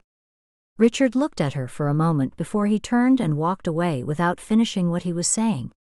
Max walked dutifully by his side. After a few paces he turned around to see Betsy still looking at him. You're nothing but a horrible person, the likes of which I have never met before, and I've come across some terrible people. Richard, you have things wrong. She stepped down from her caravan. The only thing wrong I have is that I thought that we might be friends. 2 days ago I even thought we could be more than friends. Now I see that I was wrong about that. I was even going to help you get your hat machines back. Betsy put her hand to her throat. It seemed hopeless. Nothing she could say now would make him believe that the dog ran away and she did not steal him. Maybe she was wrong about him. Maybe he was a horrible person if he preferred to believe his own delusions. That's right, I stole your little dog. I'm so hungry I was going to roast him for lunch, since I'm too poor to buy any food. Betsy picked up the nearest thing, which was a tin cup, and threw it at Richard. The cup hit Richard on the shoulder. He looked at her for a moment before he walked away in silence, shaking his head. Betsy closed the van door very loudly to be sure that Richard could hear the slam. If that's what happens when I try to do him a favor, then I won't ever do it again. Betsy fought back tears. It seemed as if nothing was going right for her at all. She was even starting to like the stranger who had stolen her house, until he jumped to the wrong conclusions as if she were a common thief. Betsy did not want to get dressed at all. All she wanted to do was go back to sleep and hope that her life had just been one long bad dream. Maybe she would wake up and find that she had found a good man to marry, and had 6 children who were all perfectly polite and well-behaved. Maybe she would wake up and she would still have her house, the bank having given her more time to pay. I might as well know now that this is my life, no good trying to make it something it's not. I have to make the best of it. Richard's heart thumped hard. He did not know whether it was from having a tin cup thrown at him and being yelled at, or could it have been because he found the sight of Betsy's long hair cascading about her breathtaking. Did you see her, Max? Did you see how beautiful she looked standing at the door with her hair like that? Max didn't reply or even look up at Richard. She could be a fashion model if it weren't for that angry, sullen face of hers. It doesn't matter what she looks like if she's crazy. What type of crazy woman would steal someone's dog? Why is it that the most beautiful women never have a beautiful mind or heart to go with it? Maybe I should ask Lucy on a date to take my mind off Betsy. Lucy seems a little dull, but dull might be a welcome change to crazy, Richard thought. Chapter 10. Therefore if any man be in Christ, he is a new creature. Old things are passed away, behold, all things are become new. 2 Corinthians chapter 5 verse 17. Determined to push the crazy dog stealing Betsy Baywell out of his mind, Richard asked Lucy out to dinner. Maybe I haven't given Lucy a fair chance. Maybe there is something more to her than I've seen, he thought. It was at a barn raising when Richard had an opportunity to speak to Lucy next. She just arrived when he approached her. Lucy, will you have dinner with me sometime? Lucy smiled and said, Aren't you and Betsy courting? No, we aren't. Richard looked to the ground, ashamed of his behavior the day Lucy had visited him. It seemed like that the other day. She does all your cooking and cleaning for you, doesn't she? Richard laughed. No, she's just my neighbor. Nothing more? Lucy gazed up at him with huge round eyes. Richard shifted his weight from one leg to the other. Asking an Amish woman out was proving more difficult than he thought it would be. Nothing more? Then I'd love to have dinner with you. Monday night then? Lucy nodded.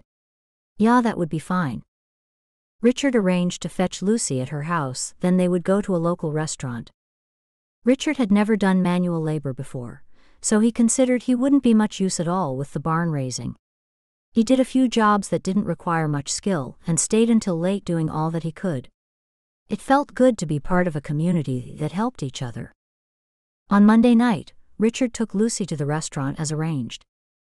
While they were eating, Lucy said, I've heard some things about you. I'm sure you have, but if they're bad you can be sure that they aren't true. I thought as much. It appears someone is spreading stories about you. It's quite likely. Richard had already heard a little of the stories and rumors that surrounded him, but he didn't want to waste time with Lucy speaking of them. Now tell me about yourself, Lucy. Lucy did not waste any time to do so. I'm 22, I can cook well and sew and love looking after children. I can't wait to have my own children. Lucy smiled broadly at Richard before she paused to have another sip of soda. Richard considered Lucy to be very forward. She was throwing herself at him, but still that may be the Amish way, he wasn't sure. I see, and what else do you like to do? I like to cook and sew, that keeps me busy. Do you have any goals? Would you ever like to have a job? Lucy giggled loudly, and Richard hoped that the people in the restaurant would not think that they were a couple. He suddenly wanted to be anywhere other than where he was right now. No, I don't want a job. I want to get married and have lots of children. Lucy giggled, blushed a little, and again looked adoringly into Richard's eyes.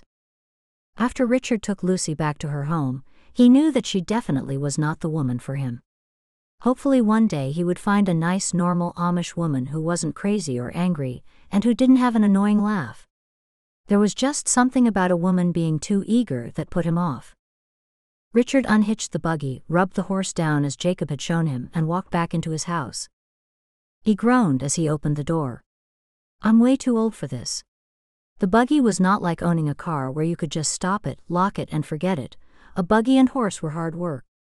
On top of that, he had to come home to a dusty wreck of a place with 2 chairs and a sleeping bag as his only comforts. He could have stayed in the room Betsy used to sleep in, but he would feel he was intruding in her space. He made up his mind then and there to get cracking along with the renovations. With Betsy's latest argument with Richard Black, she knew the offer to rent the cottage for her business would be off the table. She was back to square one with no idea what to do. She would have to go into town and try and find a job, any kind of job. Betsy borrowed Grace's buggy and headed into town. She went to every business that was run by Amish folk. She considered that was her best chance of employment. The last place she came to was a haberdashery store. Betsy was a regular customer of the store, so she knew the 2 ladies who ran it. They informed her that they were about to place an advertisement for an extra person. With Betsy's hat-making experience, she got the job on the spot. Thank you, God. Betsy silently sent thanks to God. She knew that getting a job so quickly could only have come from him. The store was owned and run by 2 elderly spinsters who were also sisters. Their names were Millie and Vita Hilty. They were from the same community as Betsy, and she knew she would like working with them. While Betsy was driving the buggy back home to Grace's place, she was pleased that she would be working 6 days of every week, and she would not have time to think of Richard Black. In fact, she would put Richard Black and the harm he'd done to her right out of her mind. She knew in her heart that she would get her house back one day. Richard was fuming about Betsy stealing his dog, and fuming about her making up nasty rumors about him. He was trying his best to fit into the Amish lifestyle, and it appeared that she was trying to block him at every turn. He was so upset that he made an appointment to discuss things with the bishop. He would of course have to do so without naming Betsy as the person spreading foul rumors. "We gets Richard," the bishop said as he greeted him in his driveway. Once they were sitting inside, face to face across the table, Richard said, "I'm harboring feelings of anger, and I don't know how best to get rid of the feelings." The bishop put his hand up to his dark beard and stroked it twice. And are these feelings toward a particular person?" Richard searched his mind to recall if he was angry with anyone other than Betsy. "No, it's only one person." "Yeah, that's what I asked, if it was toward one person." Richard nodded. There was a little communication problem as the bishop spoke quite quickly. Richard could not determine what was Pennsylvania Dutch and what was English. He hoped that other people came to the bishop to discuss things, as he was about to, otherwise he was going to look a right fool. Would this person be female? A smile spread across the bishop's face, and a twinkle came to his eye. "Yeah, it is a female." Richard wondered if the bishop had heard that Betsy was spreading rumors about him. The bishop leaned in close to Richard and beckoned Richard to lean in as well. "That's how things started with Mary. No matter what she did, it made me cranky, almost crazy. I couldn't stand the woman when I first met her." Richard whispered, "Mary, your wife." The bishop laughed quietly. "Yeah, maybe you should marry this girl who makes you cranky." He scratched his beard. "I can tell you, Richard, the happiest times of my life have been with Mary." Richard put his 2 hands to his head. Was this really any kind of advice, and coming from a bishop? Richard straightened in his chair and put his hands by his sides. "No, it's nothing like that. Nothing like that at all." The bishop just looked at him and one eyebrow raised just slightly. "You see, this woman is the most objectionable, stubborn." Richard could not finish his sentence, or he would have had to say, intoxicating, annoyingly beautiful, and the most captivating woman he had ever come across. Richard lowered his head and said quietly, "I'm in trouble." The bishop laughed while his wife Mary fussed about them, offering nettle tea, sugar cookies, and cake. Richard left the bishop's house shaking his head. "It's clear the bishop thinks I'm in love with Betsy.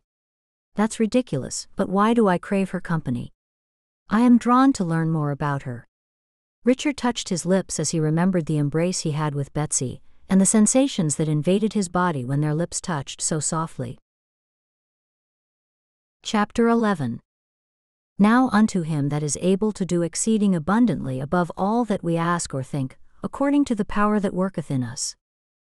Unto him be glory in the church by Christ Jesus throughout all ages, world without end. Amen. Ephesians chapter 3 verses 20 to 21. Betsy sat on the floor of her caravan and cried, "What am I to do, God?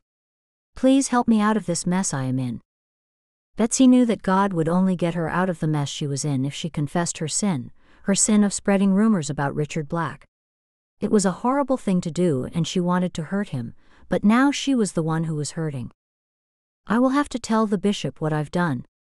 I hope he does not have me confess in front of the whole community on a Sunday. I shall die of embarrassment. I will confess to the bishop, but not today." Today was Betsy's first day at her new job, and she was determined to make a good impression on the two elderly ladies she worked for. She had Grace take her to work so she would arrive half an hour early. As they started, Grace clicked the horse forward and said, "Do you think that you will like working there?" "I guess so. The ladies seem very nice. They're a little bit funny how they speak to each other. They have little nitpicking arguments between themselves." "Grace, can we drive up this way?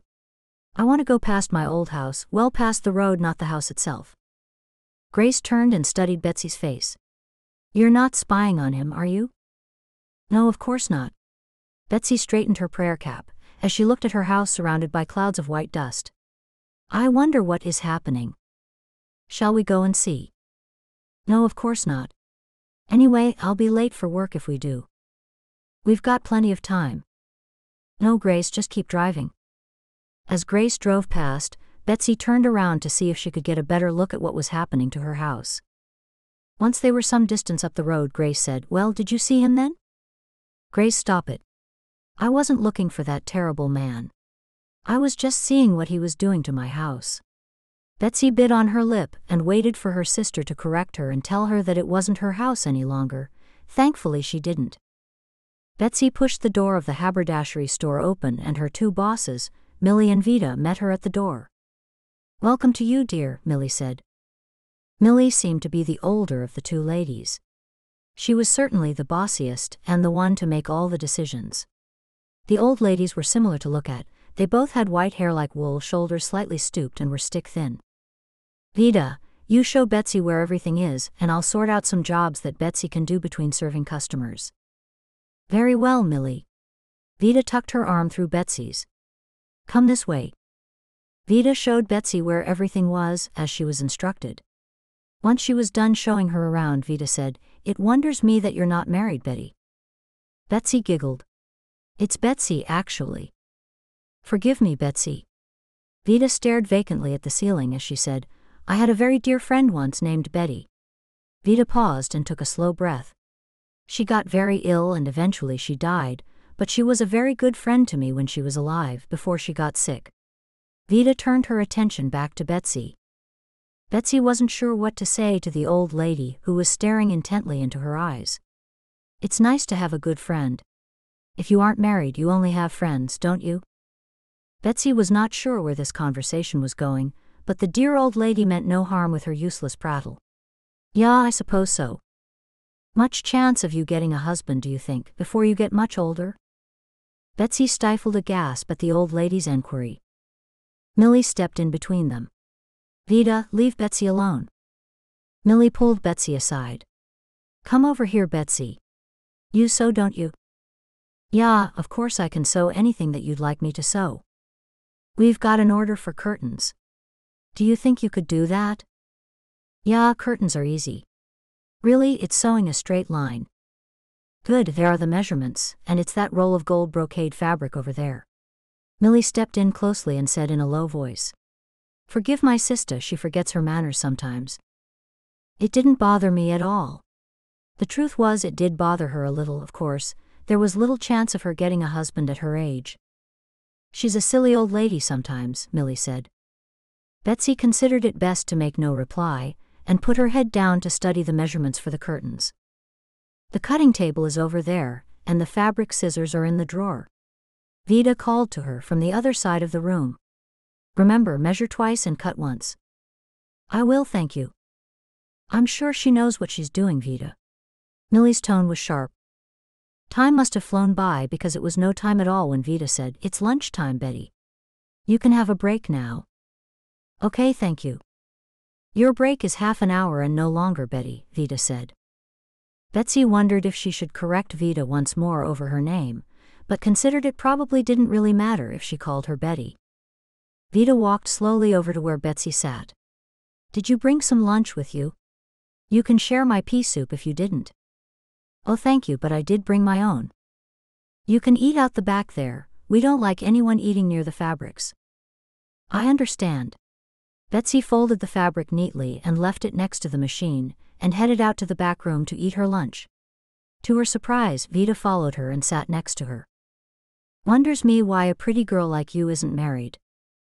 Betsy could barely contain her laughter at the elderly lady repeating herself and talking again, of marriage.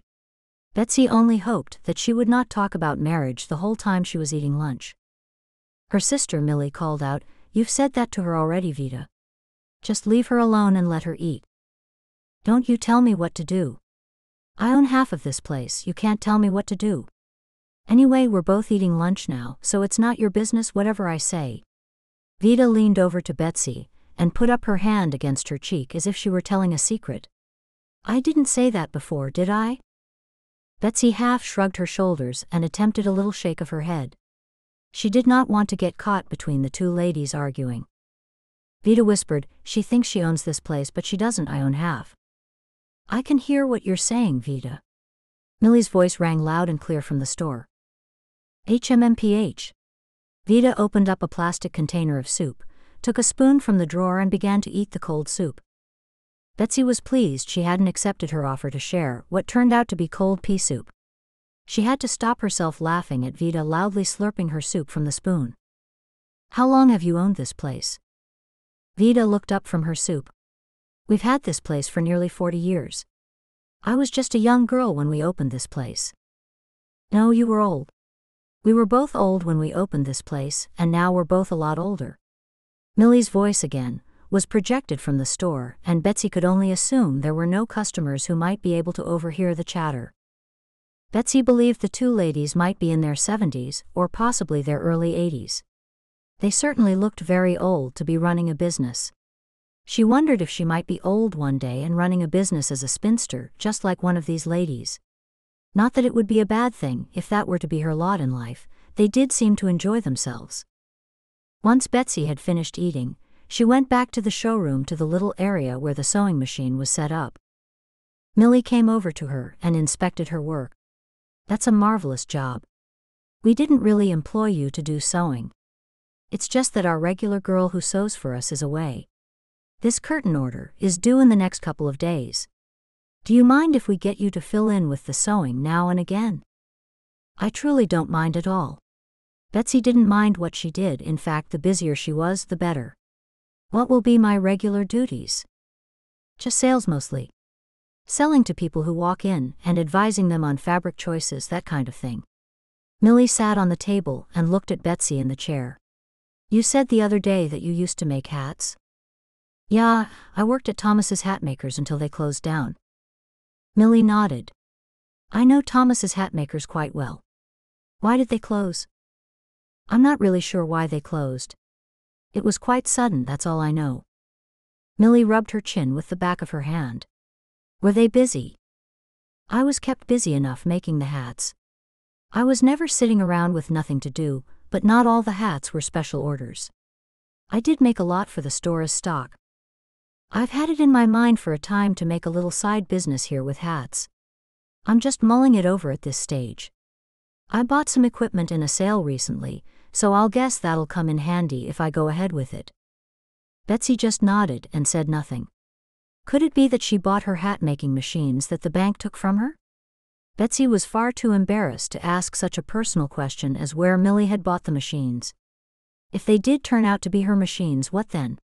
Surely that would make Millie feel awkward for having bought the machines. Yeah, best she keep quiet about such things. If you do decide to, then I would be happy to make the hats. Millie nodded her head and said good, and looked thoughtful as she walked away.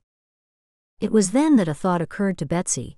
If Millie did not go ahead with the hat making, maybe she could buy the equipment back.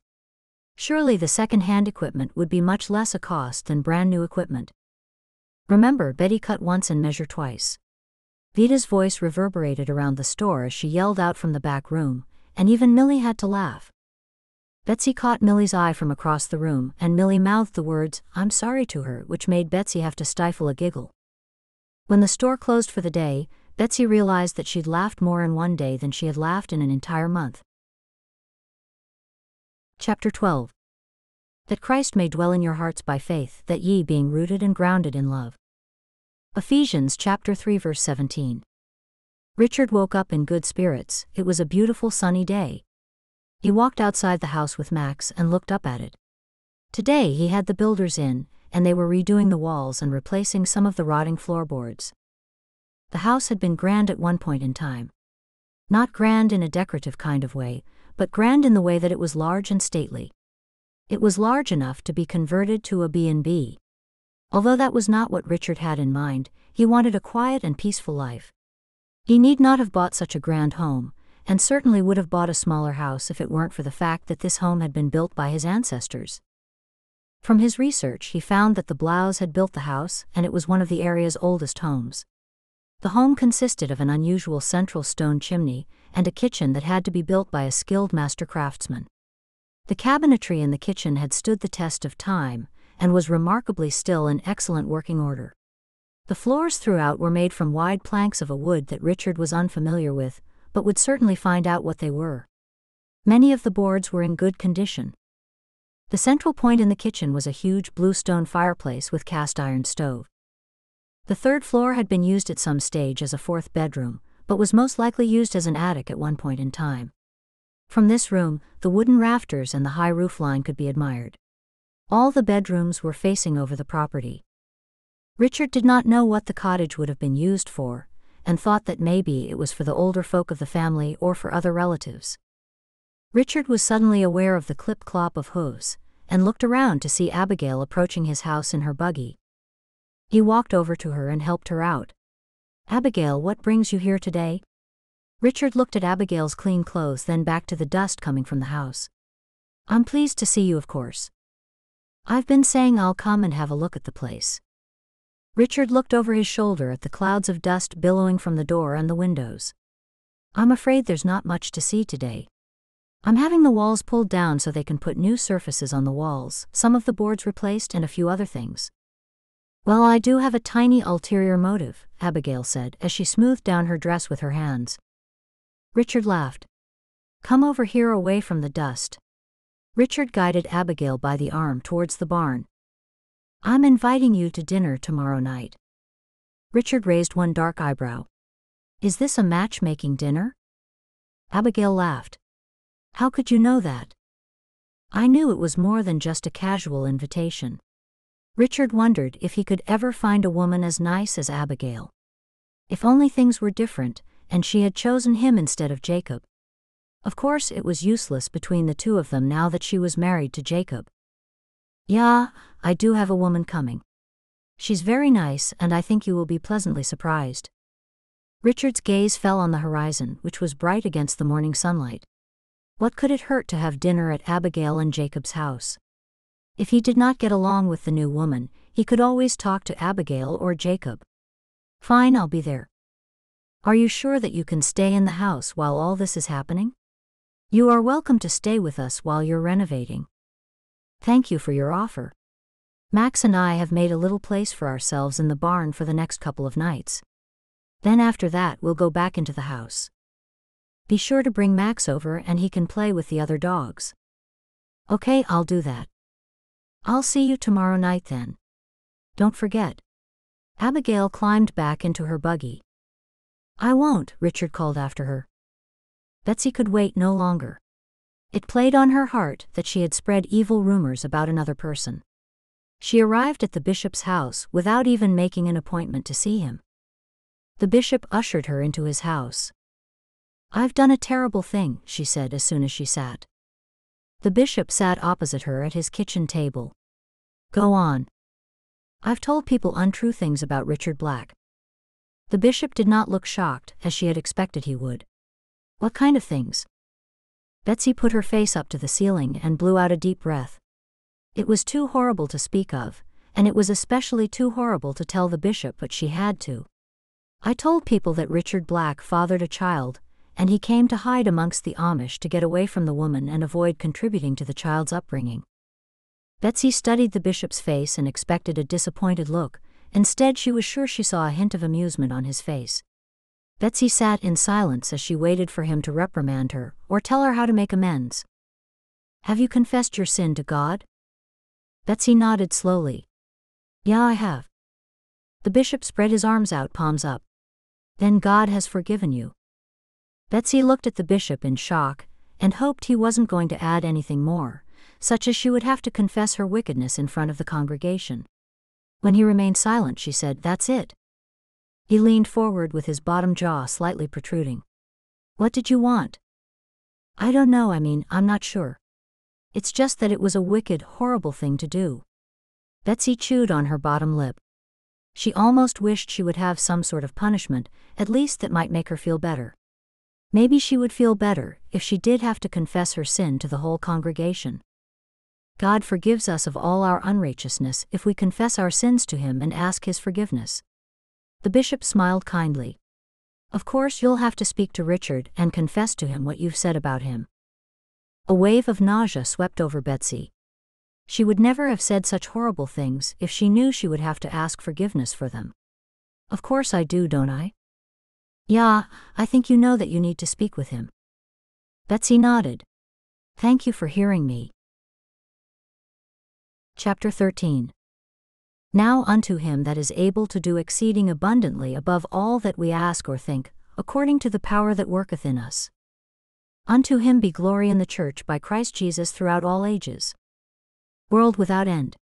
Amen. Ephesians chapter 3 verses 20 to 21. Richard opened the door of the buggy, and Max immediately jumped out and ran off, sniffing the ground as he went. Don't worry about him. He won't go far, Jacob called out. Richard looked up to see Jacob standing on the porch. Hello, Jacob. Hello, come inside. Our other guest hasn't arrived yet. As Richard walked toward Jacob, he asked, So who is the mystery woman? Would it be someone I've already met?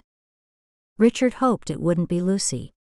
His date with Lucy had been a disaster, and he did not want to spend another meal listening to her whining prattle about nothing. When Jacob didn't respond, Richard asked again, So who did you say was also coming to dinner? I'm under strict instructions that my lips are to be sealed. Abigail told you not to tell me. Jacob nodded. Richard groaned. I guess I'll find out soon enough. Jacob laughed as they both stepped through the door. Just as they sat down, they heard the sound of another buggy pulling up. Jacob jumped up. I'll see her in. Richard stayed on the couch, nervous about whom Abigail had coming to dinner. He hoped it would be someone he could have a conversation with, and not someone young and silly. I believe you two know each other. Richard stood to the sound of Jacob's voice. The woman was Betsy. Good evening, Betsy. Hello, Richard. I'm sorry I had no idea that you were coming for dinner too. No need to apologize. I hope you still would have accepted the invitation if you knew I was coming. Jacob stepped between the two of them. I have no idea where Abigail is. I'll leave the two of you and find her. Jacob promptly left the two of them alone. Richard wondered whether this was purely another ploy in their clumsy matchmaking scheme. I'm very sorry about this, Betsy. Would you rather me go? Betsy shook her head and said, No, why would I want you to go? We haven't exactly got off to the best start. I'm surprised you're staying, quite frankly. It would be rude if one of us left. Don't you think so? Betsy asked. There was a silence for a time until Betsy said, I really like Abigail and Jacob. I wouldn't like to upset them by leaving. Let's just be polite to each other in front of them. Richard dipped his head and scratched his forehead. I guess we could be polite to each other just while we're here. Betsy shot him a quizzical look. He smiled and looked up at Abigail bustling through the back door. Hello, you two. Abigail's words were nearly breathless. I got carried away in the herb garden. Abigail had a bunch of green herbs in her hand. You two know each other, don't you? Richard knew very well that Abigail knew he knew Betsy. Yeah, we know each other. Jacob followed Abigail in through the back door. Sit both of you, please. While Abigail took her herbs into the kitchen, Betsy and Richard were forced to sit next to each other on the couch. Betsy gritted her teeth. How's the house going, Richard? I'm partway through having the walls resurfaced, then I need to get a few spots fixed on the floor. Once I've done that, I'm going to call in an architect and try and bring the home back to how it would have looked. Betsy looked down into her palms that were placed in her lap. Jacob directed the conversation away from the house. How's the horse and buggy going? Yeah, good. I've been following your instructions. I've been taking the buggy out every day and giving the horse a run whether I need to go out or not. Richard turned to Betsy. Let me know if you need to be driven anywhere, Betsy. I have a lot of free time. Betsy smiled, but her lips remained tight and rigid. Thank you, Richard. That's very kind of you. Richard wondered how long their little charade of politeness would last before one of them let off steam at the other. He was going to do his very best to make sure it wasn't him who lost his temper first. Once they were seated and eating dinner, Abigail spoke. Betsy, I don't think that you know this, but I very nearly lost the businesses. Betsy swallowed her mouthful of food before she said, Really? Abigail nodded. Yeah, and it was Richard who saved us from bankruptcy. How did he do that? Betsy knew that Abigail and her late husband had opened a restaurant many years ago, and they also had a B&B. Abigail inhaled deeply. It's a long story. We needed money, and Richard lent me money for much lower than his usual rate. Not only that, he helped me with the business like a kind of a mentor. Even pored over the figures like an accountant, and really whipped the businesses into shape. Betsy studied Richard's face. You're too flattering, Abigail. I just gave a bit of guidance, that's all, Richard said. I was close to losing everything, and you were there to help, and I will never forget that, Abigail said. When both Jacob and Abigail were out of the room fixing dessert, Betsy leaned close to Richard. I need to speak to you privately. Is it important? Betsy nodded and was annoyed at his question. Why would she want to speak to him at all if it weren't important? The sooner she could tell him the horrible things she had done, the better. Then she could be free of feeling badly, and she could put Richard Black behind her. Do you want to speak to me tonight? Betsy nodded. Yeah. Follow me back to my house when we leave here. They finished their conversation just in time as Jacob and Abigail just came back in the room. I just realized the girls aren't here. Where are they? Betsy said. They're staying with their grandmother tonight. They stay there most every Saturday night as well, Jacob said. Betsy noticed that Jacob shot Abigail a smile, and she could only assume that they both relished a little quiet time when the girls were gone. Chapter 14. O Lord God of hosts, who is a strong Lord like unto thee, or to thy faithfulness round about thee? Psalms 89-9. As planned, Betsy followed Richard back to his house when their dinner with Abigail and Jacob was over. Well, what did you want to speak with me about? His tone was impatient, bordering on rude. I have a confession to make to you. Betsy knew that this would not be easy, given his obvious present state of mind. Let's sit over here. He walked to the porch and sat on the step, and once she sat beside him he said, Now go on. Well, you see? Go on. Betsy took a deep breath, exhaled slowly, and wished her heart would stop pounding so much. The thing is that I've said some terrible things about you. Richard nodded. And you? No, what I mean to say is that I've told lies to people about you deliberately to make people think poorly of you. I see. You've been spreading rumors about me, is what you're trying to say? Richard's sharp tone returned. Yeah. She hoped he would yell at her, or tell her how awful she was for doing such a terrible thing. I already know that, but I appreciate you telling me. You know. Yeah. Richard laughed. You should know that you can't keep anything quiet in the community. Betsy relaxed slightly. He didn't seem to be taking the news too badly at all. Betsy, I think we should call a truce. A what? Truce. It's where two people stop their fighting. Betsy looked out over the darkness of what was once her land. Although it was night, a nearly full moon lit up the fields under a blanket of twinkling stars. Could she stop fighting with the man who had taken all this land from her? With this truce thing, we wouldn't have to be friends, would we? You don't want to be friends with me. Betsy shook her head. She was only being truthful. She couldn't be friends, but she did not have to make an enemy out of the man. Okay, we won't be friends, but we shall call a truce. Which means we'll be nothing to each other. We'll be neutral toward one another, neither friend nor enemy. Richard put his hand out to shake her hand. Betsy looked at him and considered what he said, then she put her hand in his. Richard closed his large hand around hers.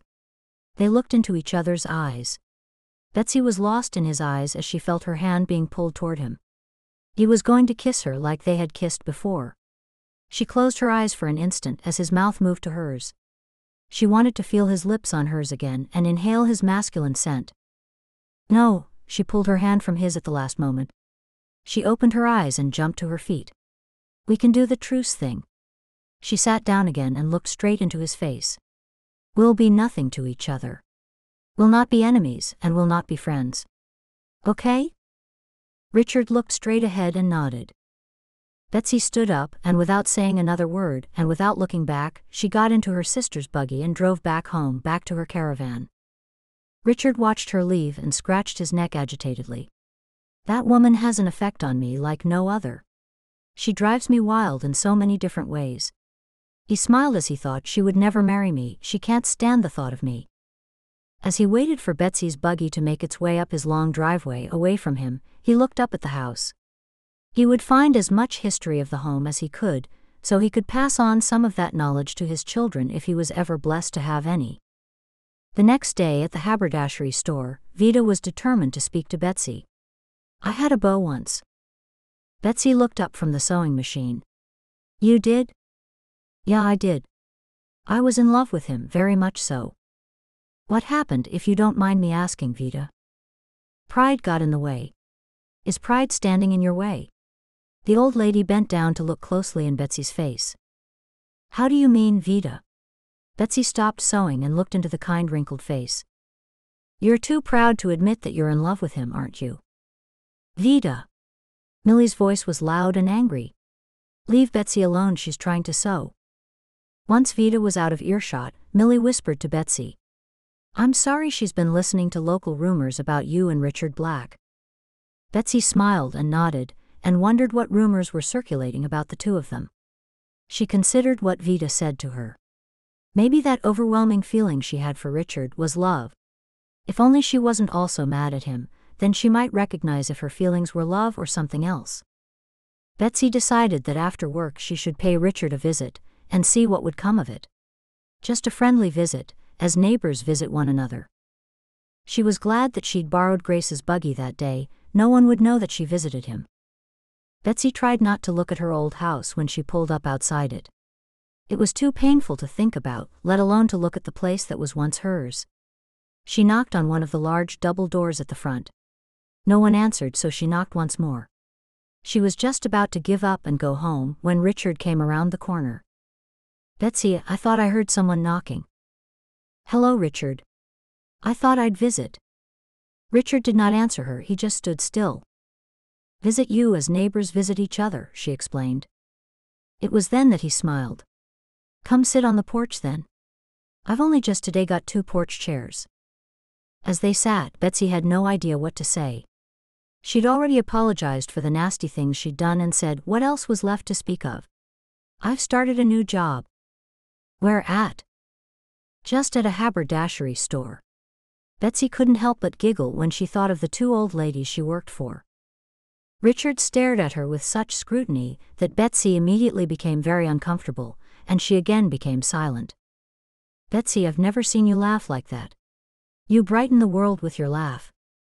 Betsy laughed a little but nervously this time. "Brighten up the world? Surely that's an exaggeration. Let me rephrase then. You brighten up my world." Betsy swallowed hard against the lump that had developed in her throat. She looked away from him. "I'm sorry, Betsy.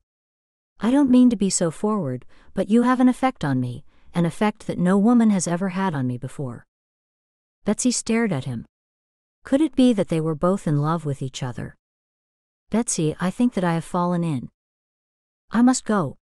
Betsy leaped off the chair and hurried to the buggy, hoping that Richard would not follow. She untied the reins of the buggy and climbed in. Out of the corner of her eye she could see that Richard had not followed her and had remained on the porch. "Come on, Chester." She clicked the large bay horse forward and drove away from Richard to the safety of her small caravan. I know she feels something for me too. I can see it in her eyes. Yet it's too painful for me to stay around here so close to her. Richard decided to go away from Pennsylvania County just for a couple of days and see if his feelings remained the same once he was away from the Amish and Betsy. Chapter 15. Knowing that a man is not justified by the works of the law but by the faith of Jesus Christ, even we have believed in Jesus Christ, that we might be justified by the faith of Christ and not by the works of the law. For by the works of the law shall no flesh be justified. Galatians chapter 2 verse 16. Once Betsy had unhitched the buggy and attended to Chester, she walked the small distance to her caravan. She flung the door open and threw herself on the bed. "I'm sure he was just about to say he loves me. Surely love doesn't happen so quickly. I've hardly known him for any time at all." Betsy realized she didn't know if love happened quickly or slowly. In fact, she knew nothing of love. "Betsy, are you all right?" Betsy got off the bed and opened the caravan door to the sound of Grace's voice. "Hi Grace, yeah, I'm okay. Just visited someone after work, that's why I'm a little late home." "Who would you visit?" "I don't mean to sound rude, but you don't visit anyone, not that I've ever known about." Betsy was not in the mood to take offense, besides she needed her sister's advice. "I visited Richard next door. I think I'm in love with him." "Really? I thought you didn't like him." "That was because of the house. Do you think that I could really be in love with him?" "Yeah, of course he's a very handsome man, and I hear that he's also kind." Betsy sat back on one of the two-seater benches at the side of the caravan. "But this is me, Grace. I don't think I've ever been in love, and I don't know what it feels like. Tell me what it's like." Grace sat next to her, and a beaming smile covered her face. "It's like nothing else in the world matters when you're with that person. It's like when you are with them, you feel that you're home. It just feels right. That's all I can say." Betsy considered what Grace had said. She did feel good to be around him, and she wanted to be close to him all the time. She even wanted to kiss him, and she had never ever wanted to kiss any other man. Grace leaned forward. "Why so quiet? Did you think you'd never love anyone?" Betsy nodded because she was too frightened to say so out aloud. "Maybe I've ruined things, Grace. I think he was just about to tell me that he likes me or even loves me, and I ran away from him." Grace stroked Betsy's arm. "If he likes you, he won't give up that easily. Men like to chase women. They like to feel they've worked hard to get their wife." Betsy giggled. "You make it sound like a game." "No, more like a sport," Grace said, and then she tossed back her head and laughed. Betsy was a little calmer about everything, but she still did not know what should come next. Maybe she would wait for him to do something since she visited him last. Maybe she should wait for him to visit her. If love was a sport or even a game, then the next move was definitely his. Chapter 16. I am crucified with Christ, nevertheless I live, yet not I, but Christ liveth in me. And the life which I now live in the flesh I live by the faith of the Son of God who loved me and gave himself for me. Galatians chapter 2 verse 20. The next afternoon, Grace collected Betsy from work and was taking her home when they both saw smoking billowing near their home. "That's not your home, is it, Grace?" "I hope not, I've been out most of the day." "If it's not my house, it's very near it." "Probably my caravan," Betsy said, thinking that might be her punishment for being so awful. Maybe she should have been grateful for what she had, instead of looking at what she didn't have. If the caravan had gone up in flames, she would be forced to inconvenience Grace and her husband by staying in their tiny house. Suddenly, she was grateful for the blessing of her caravan, where she had a little privacy and was not inconveniencing anyone. "No, I think it's coming from your old house." "No, it couldn't be." Betsy tugged on Grace's arm. "Go that way and see, Grace." "Yeah, I was going to." As Betsy's old house came into view, they saw 2 fire engines and large hoses pouring water on huge flames galloping through the roof of Old Blau home. "Pull the horse up here, we'll go on foot." They tied the horse to a fence rail and ran to the house. There were a group of neighbors trying to help put out the fire, and the firemen told them to keep away. Betsy scanned the crowd and couldn't see Richard anywhere. Then she saw Jacob. She ran to him. "Jacob, where's Richard?" Jacob's face was black and sweat was pouring from his brow. He was hardly recognizable. "They can't find him anywhere." Could he still be in the house? Just then 2 firemen came running out of the house, and Betsy heard one of them say, "We've done all we can to contain it." Betsy ran to one of the firemen. Could anyone still be in there? "Get back, lady." The fireman yelled at her. Betsy ran to another of the firemen, who was closer to the truck. "No one knows where the owner is." The fireman shook his head. "Half the place was destroyed when we got here. We've done all we can and there was no sign of anyone." Jacob put his arm around her shoulder. "His horse is still here.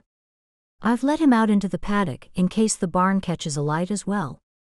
It wasn't good that his horse was there. It meant that he wasn't out anywhere. "What if he's in there, Jacob?" Jacob lowered his head. "We just have to hope that he isn't." Grace stood next to her and put an arm around her waist. They stood a safe distance from the house and watched the cruel flames leap into the air and the black smoke darken the late afternoon sky. Betsy was sick to her stomach. She had been so worried about losing her house, and now she realized that it was nothing, it was just a building. She whispered to Grace, "He had to be in there, where else would he be? His horse is still here." Grace kept quiet and held her tighter. After a while Grace said, "Come on, we can't watch this. Let's go home." Chapter 17. That the trial of your faith, being much more precious than of gold that perisheth, though it be tried with fire, might be found unto praise and honor and glory at the appearing of Jesus Christ. 1 Peter chapter 1 verse 7. Tears trickled down Betsy's face as Grace led her back to the buggy. They traveled the short distance in silence. "You must have dinner with us tonight, Betsy," Grace said when they arrived. "No, I couldn't possibly eat, I just want to be alone." Grace left her alone, and Betsy closed the door of her caravan. She'd lost her house that had once meant everything, now she hoped she hadn't lost Richard as well. Where could he be if he wasn't in the house? He couldn't have gone far without his buggy, and if he'd gone for a walk, he would have seen the flames. Max wasn't anywhere to be seen, but Max would have most likely run away from the fire once it started. Every possible scenario ran through Betsy's mind until she fell asleep exhausted. The next morning, Betsy had to go to work. Grace drove her past the house. Everything had burned to the ground, and there was no sign of anyone, and Richard's horse was still in the paddock. "I've got a little time before work. Let's go to Abigail and Jacob's place. Maybe they've learned more of things." Grace drove to Abigail and Jacob's house, but they had no more information on Richard. All they knew was that the fire experts were to inspect the property later that day to determine the cause of the fire. "I can't go to work today, Grace. Please take me home." "Of course, Betsy. No one would expect you to go to work. I'll take you home, and then I'll go and tell the ladies that you can't work today. I'm sure they'll understand." "Thank you, Grace." Once back in her caravan, Betsy took off her prayer cap and slumped onto her bed and just lay there.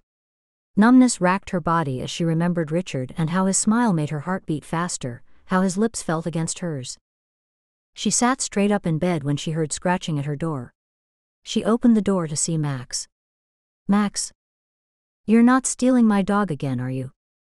Betsy looked up to see Richard. Tears flooded from her eyes and spilled down her face. As Richard stepped closer to her, she collapsed into his arms. "I'm sorry about the house," he said. I got the shock of my life when the taxi drove me where the house used to be this morning. I thought he'd taken a wrong turn.